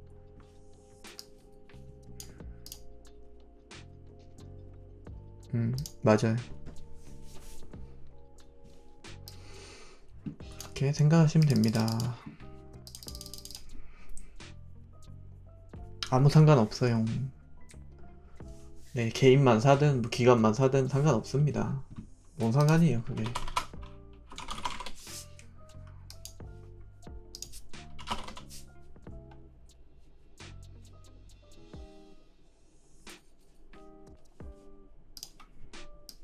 4만 얼마예요? 44,000원?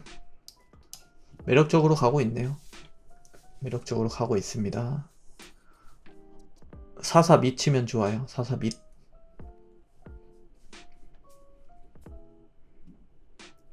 사사 미치면 좋습니다.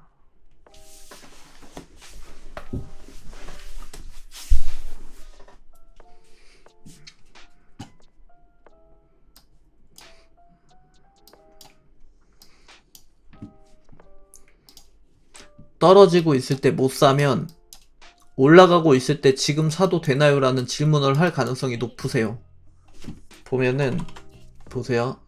사야 되는 타이밍에 못 사시잖아요. 그러면은 여기가 사야 되는 타이밍들이거든요.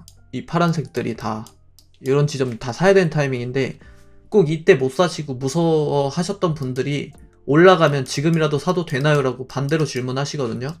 그거 완전히 바꾸셔야 됩니다. 정반대로 하셔야 돼요. 올라가고 있을 땐 파셔야 돼요. 사는 게 아니고 팔아야 돼요.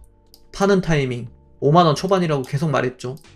그리고 사야 되는 타이밍은 44,000원 밑에라고 했죠.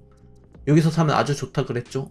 그러면 이제 반대죠. 지금은 개인이 사고 있든 말든 상관없어. 이 기업이 가지고 있는 그 내용이 있잖아요. 그걸 기준으로 봤을 때 통상적으로 44,000원 밑에서는 매수로 대응하셔야 됩니다.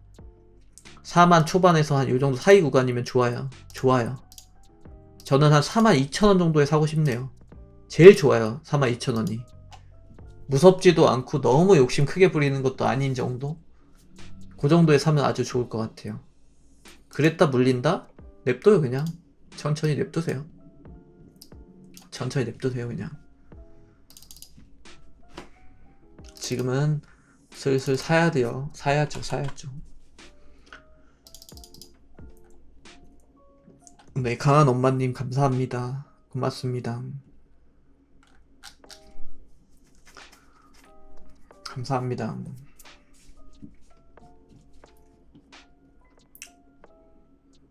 사이가 잘 안 오잖아요. 제가 말했죠. 방법을. 타이밍 투자하시면 안 되거든요. 타이밍. 왜 자꾸 타이밍을 잡으려고 하시죠? 내가 맞춰가야죠.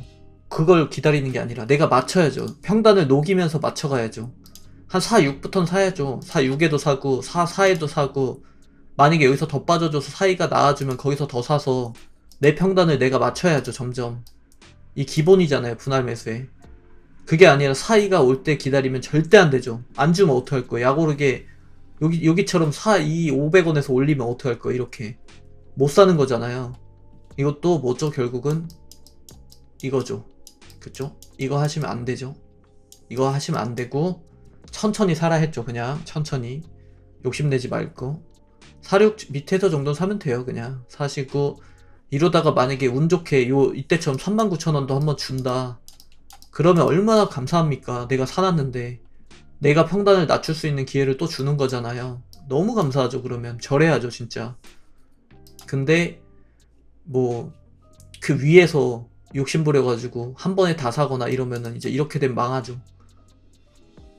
그리고 아무것도 안 사고 기다렸다? 그럼 막상 39,000원 되면 못 사요. 무서워서. 더 빠질까봐. 다 해봤어요 제가. 초보 때. 마음 먹고 42,000원에 한 번에 다 태운다.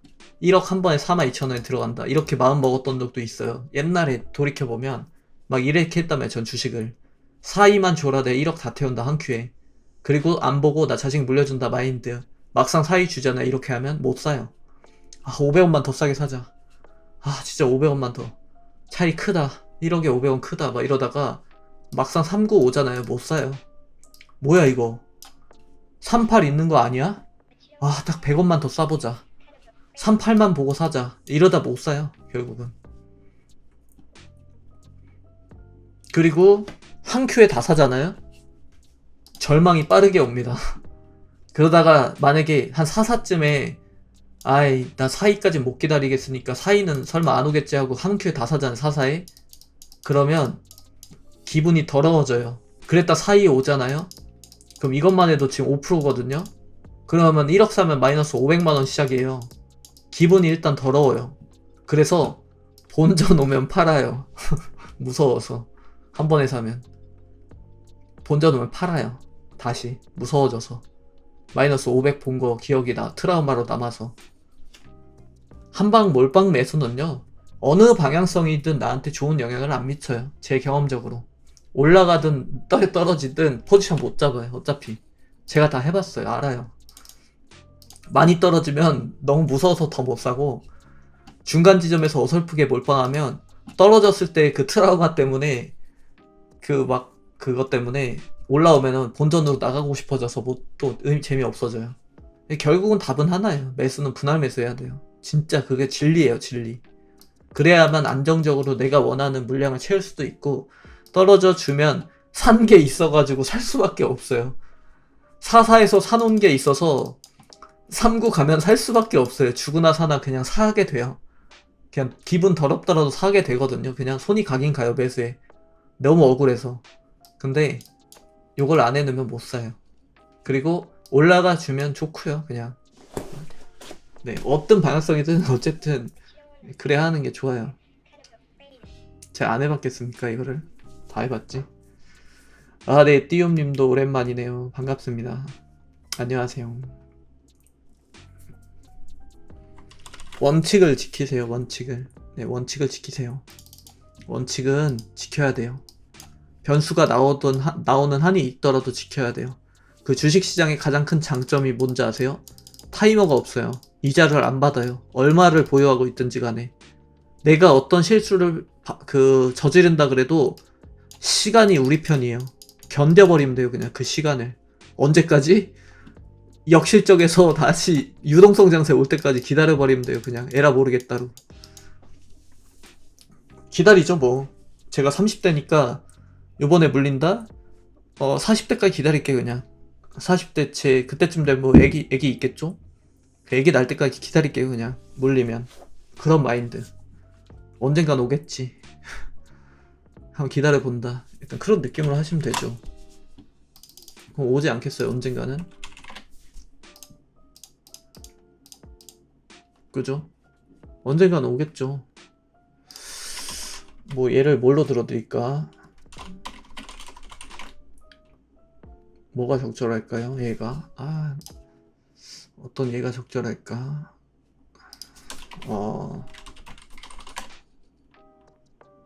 뭐 이런 게 있겠죠. 자, 여기 차화정 때 이때 LG화학 보세요. 지금 흐름 겁나 대박이죠.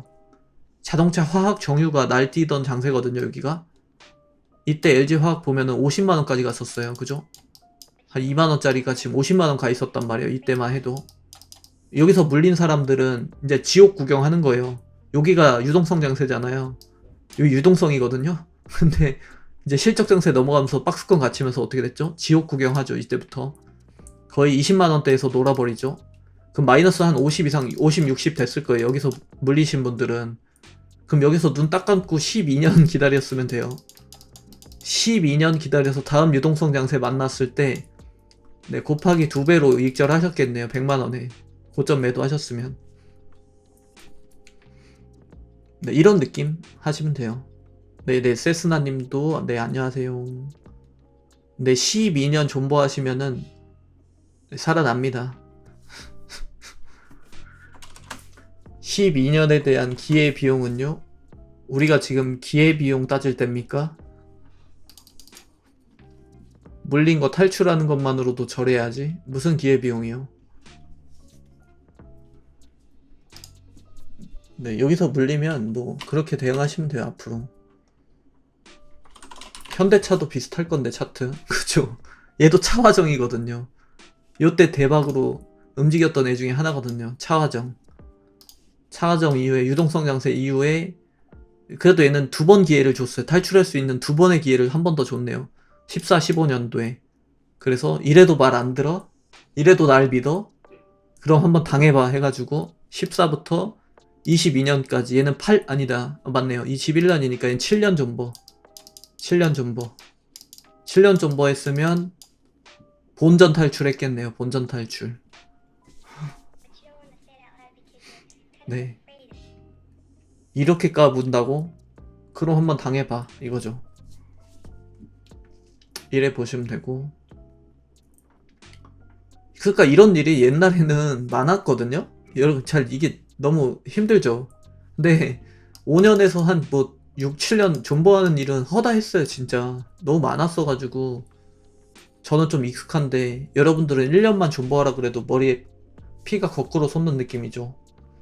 그죠? 요번 유동성 때 물리었으면 다음 유동성 때 만나요. 그때는 뭐 다들 좀 많이 바뀌어서 만나겠네요. 그죠? 뭐 손주 보신 분들도 있을 거고 애기가 이번에 결혼해요 막 이러신 분들도 있을 거고 그죠? 요번에 저 환갑잔치 합니다 이러신 분들도 꽤 많을 것 같고 뭐 얼마나 오래 기다려야 되겠어요. 뭐 끽해봐야 10년이겠죠 뭐. 뭐 10년이나 아니면 뭐 짧으면 뭐 5년? 괜찮아요. 네. 이 작가님은 몇 년까지 존버 탈출해 보셨어요? 저요? 근데 저는 좀 빨라요 선택이. 저 장기 투자 별로 그렇게 장기 투자하는 거 안 좋아하거든요. 저는 교체 매매를 빠르게 하는 스타일이라서 제일 길게 해본 게 6년 정도 해봤나? 6년 정도는 해본 것 같아요 저도. 한 6년 해봤나? 6년에서 손절로 도저히 이 계좌에서 이 기업 명이 들어가 있는 거 꼴도 보기 싫어가지고 그랬던 적이 있죠.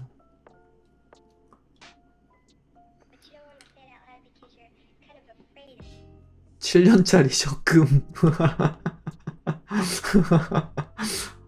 본전치기 7년 적금.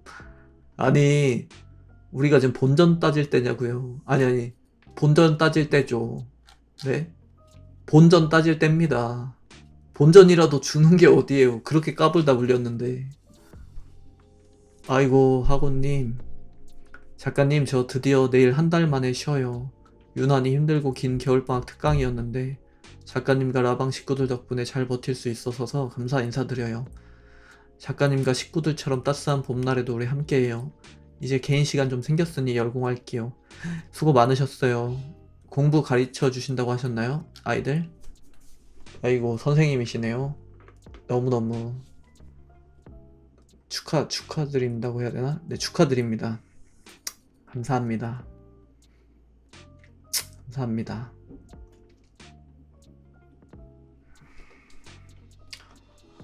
대화 분위기 왜 이러냐고요? 너무 빠르게 시계를 너무 짧게 잡고 계셔서 그래서 이제 역실적 장세, 역금융정세에 맞는 자세를 갖춰드리려고 미리 보여드리는 거예요. 차화정이잖아요. 또 뭐가 있을까요? 화학 정유 봐드릴까요?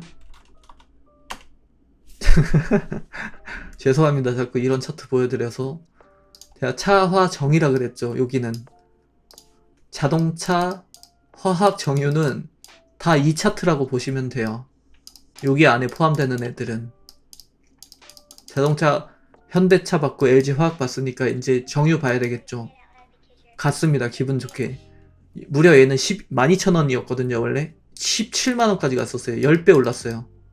아니다 15배 올랐었어요. 저점 대비해서. 근데 어떻게 됐어요? 바로 그냥 작살났죠. 그리고 나서 한번 기회를 안 줬구나. 얘는 기회 안 줬네요. 18년도에 19년도에 고점까지는 안 줬어요. 고점까지 안 줬는데 지금도 안 줬구나. 얘는 좀 더 기다리세요. 여기 물리셨던 분들은 10년만 더 10년만 더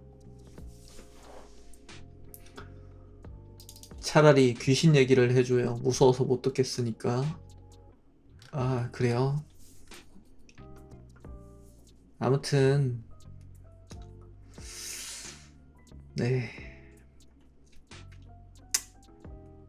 기회 안 줬으면 다음 기회를 보면 되죠. 기회 안 줬으면 다음 기회 보면 되죠. 맨날 기회를 그렇게 쉽게 주진 않아요 또. 너무 그렇게 쉽게 다 주진 않습니다. OCI 봐드릴까요? 얘가 세상에서 제일 무서워요. 얘가 웬만한 공포 괴담보다 더 무서운 애거든요. 봐드릴게요. 얘 10,000원짜리였어요. 제 주식 처음 할 때만 해도 진짜 만 몇천 원 하던 애요 얘. 처음에 저 주식 초창기 때. 근데 봐봐요 65만원까지 갔었어요. 만 몇천 원 하던 애가 65배 올랐어요. 65배 저점 대비해서. 진짜 말도 안 되죠. 말 미쳤었어요, 그냥. 아마 이때가 폴리실리콘 때문에 그랬을 거예요. 폴리실리콘 대란 때문에 올라갔었을 거예요. 저도 자세히 기억 안 나거든요. 남자의 주식이다 해가지고 저같이 젊은 투자자들이 이때 하필 유동성 장세였거든요. 젊은 투자자들한테 매력도 1위 기업이었어요, 여기. 남자라면 이 정도는 가야지 이런 느낌이었거든요. 100만 원까지 얘기했었어요. 그때 증권가에서도 지금처럼 그 효성 첨단 소재랑 지금의 무슨 느낌이냐면 그 100만 원 간다 했던 주식 뭡니까 그거? 제가 위험하다고 했던 거 효성 TNC였나? 그런 느낌이었어요. 그냥 100만 원 갈 거니까 안전띠 헐겁게 매셔도 됩니다. 가만히 있어도 가니까 약간 이런 증권가 보고서도 많았고 그랬는데 어떻게 됐어요? 100만 원은커녕 10만 원 됐거든요. 공이 하나 빠졌어요. 10만 원까지 빠졌었어요. 그죠? 근데 문제는 아직 회복 못했어요. 그죠? 못했어요. 아직 회복을. 기다려야 돼요. 얘도 꽤 많이. 앞으로 얼마나 더 기다려야 될지 모르겠지만 많이 기다려야 될 수도 있어요. 아, 네, 진이님 안녕하세요. 이 작가님, 리드코프 더 무서운 차트 아닌가요? 리드코프 한번 봐주세요. 리드코프 같은 경우는 거의 뭐 조상님이죠. 42연상 우리나라 최고 기록 보유자죠. 우리나라 역사상 약간 히말라야라고도 불렸죠, 한때. 우리나라 역사상 기록을 세웠던 종목이죠. 42연상 쳤던 기업이에요. 42연상. 42연상. 자고 일어나면 계속 뻥튀기 돼 있어요.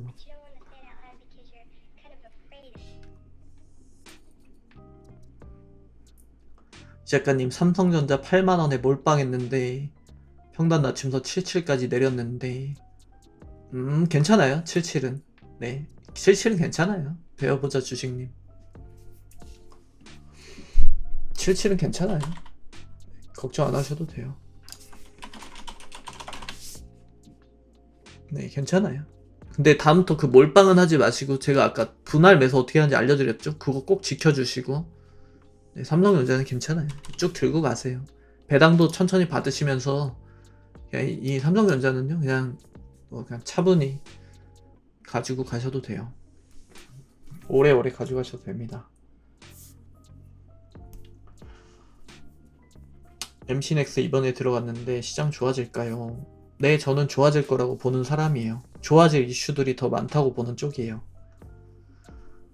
77이시면은 77,000원이시면은 저 다니는 그 미용실 머리 감겨주시는 분하고 비슷한 평단이시거든요. 근데 거기 다니면서도 제가 많이 여러 번 말씀드렸어요. 7만 초반 오면 물 강하게 타세요라고. 삼성전자는 그냥 들고 버티셔도 됩니다. 이렇게 말씀드렸거든요. 네, 똑같아요.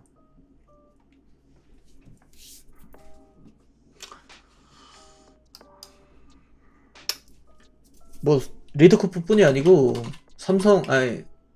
삼성중공업, 삼성중공우인가?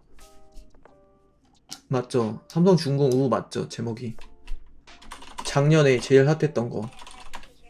뭐 얘도 만만치 않았죠?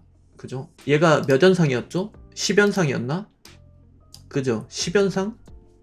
하나 둘 셋 넷 다 일곱 여덟 아홉 열 10연상 10연상이네요. 얘가 2020년도에 제일 핫했죠. 10연상.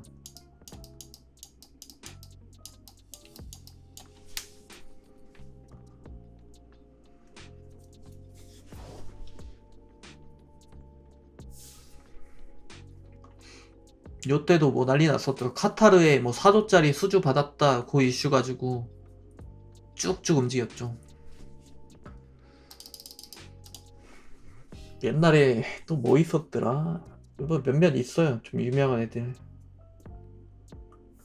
아, 이름이 기억이 다 안 난다. 근데 하도 오래돼가지고 핫했던 애들이 뭐였더라?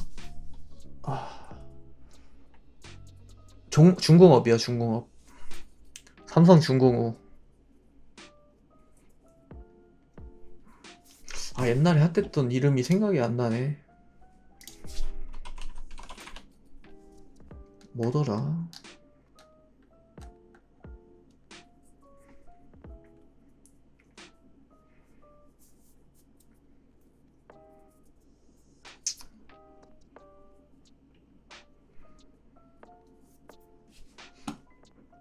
기억이 안 나네.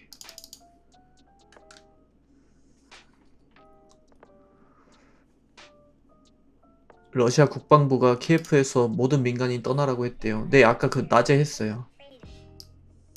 작가님 혹시 컨버즈 아세요? 몇 년 것 아무것도 모르고 친구가 살해서 사놓고 해외 나갔다 왔더니 정지돼 있어요. 마이너스 95%요. 컨버즈? 아, 얘가 뭐였더라? 얘가 뭐하는 애였더라? 그 자동차 부품주 아니었나? 잘 기억이 안 나네. 자동차 무슨 부품 그런 거 하는 애인 걸로 기억하는데 아닌가? 그 옛날에 어디냐 저기, 아 그 이름 뭐였지? EM페이퍼에서 빠져나온 애 아닌가? 거기서 빠져나와가지고 막 그런 재지류 하다가 나중에 그런 자동차 블랙박스 같은 거 만들던 그 회사로 알고 있는데 기억이 잘 안 나네. 왜 이런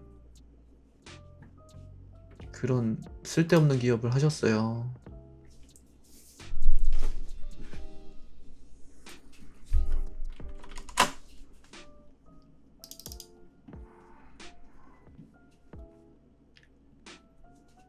아, 루보를 알아요, 스무님? 와, 주식 되게 오래 하셨네요. 루보 사태 말씀하시는 거죠? 와, 대박이다. 루보 사태. 승우님이 주식을 오래 하셨구나. 주가 조작 사건이죠. 옛날에 있었던. 거의 무슨 제가 무슨 일이었는지 찾아드릴까요? 웃으면 안 되는데 어처구니 없어요 진짜. 엄마한테 들으셨어요? 그래요? 제가 보여드릴까요? 주가 조작했던 사건인데 지금 보세요. 이거 봐요.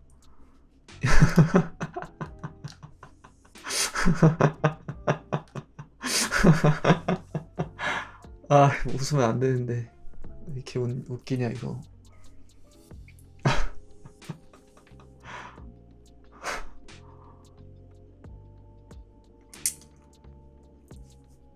루보라는 기업이에요. 루보. 코스닥 옛날에 저 주식 초창기 때 있었던 기업이에요. 제가 한참 하던 때. 그냥 무슨 부품사였어요. 부품사. 근데 여기 작전이 제대로 들어갔어요. 작전이 제대로 들어가가지고 급등을 했었죠 한때. 미친듯이 급등해가지고 얼마까지 갔었지? 이게 1,000원짜리가 한 진짜 몇만 원까지 갔었어요. 1,000원짜리가. 그랬다가 완전히 다 던지고 다 도망쳤죠. 그러다가 이게 주식 거래 정지가 됐나? 그랬을 거예요 아마. 그래가지고 거의 그냥 미친 듯이 빠졌죠. 한 10연 하한가 맞았을걸요? 진짜? 그래가지고 1년도 안 돼서 원래 자리로 돌아갔어요. 원래 1,000원짜리 주식이었거든요. 그런데 1년도 안 돼서 그냥 고스란히 다 반납했어요, 시세. 진짜 이때 난리도 아니었어요. 근데 요 루보 사태를 기점으로 해서 이제 그거 냈었어요. 그 다음부터는 이제 작전 세력이 되게 시들해졌어요. 그런 관련 강화 같은 것도 되게 많이 생겼고 이 이후부터. 그리고 그 금감원에서 조사를 훨씬 더 타이트하게 했어요. 이 이후부터. 그래서 전형적인 주가 조작 사건이었죠. 매일 신문에 매일 나왔었어요. 루보 사태다 해가지고 주식 관심 없으신 분들도 아마 대충 기억하실걸요. 차명 계좌만 몇백 개 나왔대요. 이때만 해들어도. 그 조사 당시에 나왔던 차명 계좌만 몇백 개인데 그걸 가지고 이제 통정을 돌린 거죠. 자기들끼리 사고 팔고 하면서 고점에 사줘가지고 계속 주가를 올린 거예요. 그래서 아무튼 1,000원짜리가 뭐 4만원, 5만원까지 올라갔었으니까 말도 안 되죠. 그리고 난 다음에 올려놓고 개인 투자자들 들어오니까 바로 다 던지고 도망갔죠. 뭔지 느낌 아시겠죠? 그랬던 기업이에요.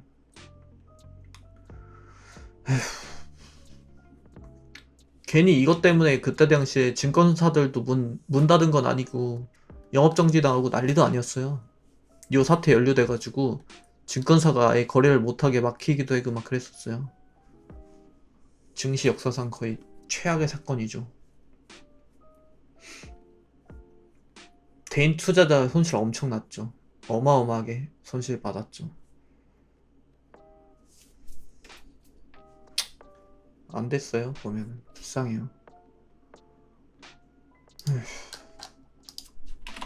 지금은 이런 일이 이제 없을 거예요. 우리나라에는 더 이상 이런 말도 안 되는 작전 세력이 지금은 없을 거예요.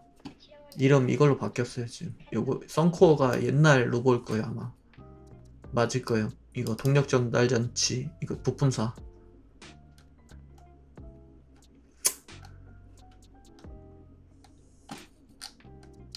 여기 나오네요. 과거 썬코어는 어떻게 해먹었을까? 이런 거. 그렇습니다. 조심하셔야 돼요.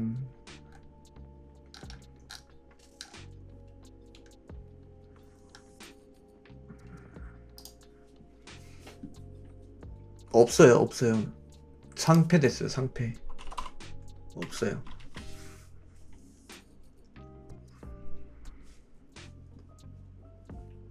아무튼 이런 말도 안 되는 주식 하지 마세요.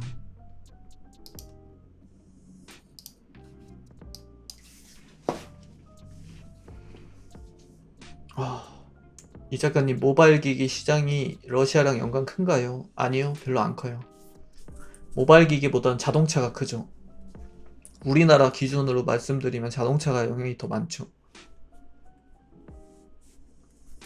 현대기아차가 수출을 많이 하거든요. 그 블라디보스톡? 네, 거기에 그 뭐냐 이렇게 그 해운으로 그 물량이 엄청 들어가는 걸로 아는데, 근데 요번 사태 때문에 요번에 그 뭐냐 국제거래에서 금융거래에서 정지시켰잖아요. 러시아 통화에 대해서. 그러다 보니까 이제 결제대금 문제가 생긴 거죠.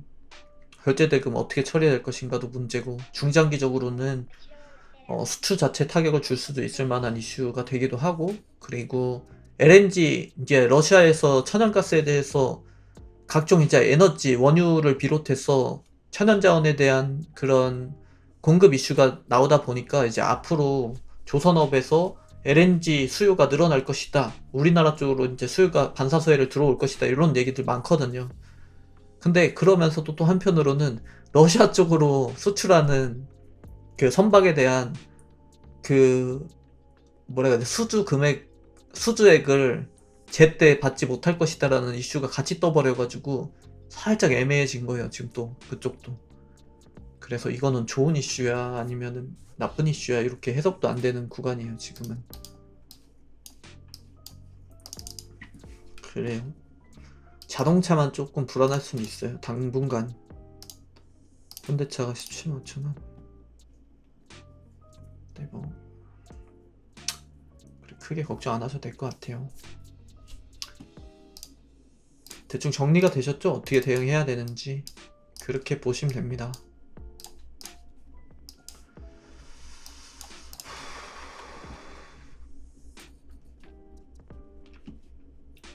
잠깐만요. 선물 좀 봐드리고 마무리할게요. 선물만 마지막 봐드릴게요. 좀 안 좋을 것 같아요. 오늘 지금 핵 얘기 나오고 있어가지고.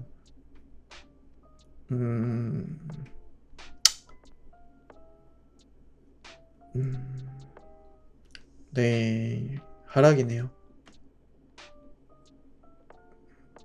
화물시장 그렇게 긍정적이지 못하네요. 유럽은 당연히 꺾일 줄 알았어요.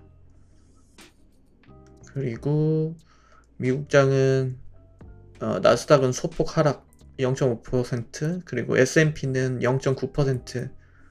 뭐 요 정도면은 이거는 끝까지 봐야 되는 거고, 대체로 유럽장이 좀 안 좋네요. 유럽장은 한 2% 중반대 하락 나오고 있어요.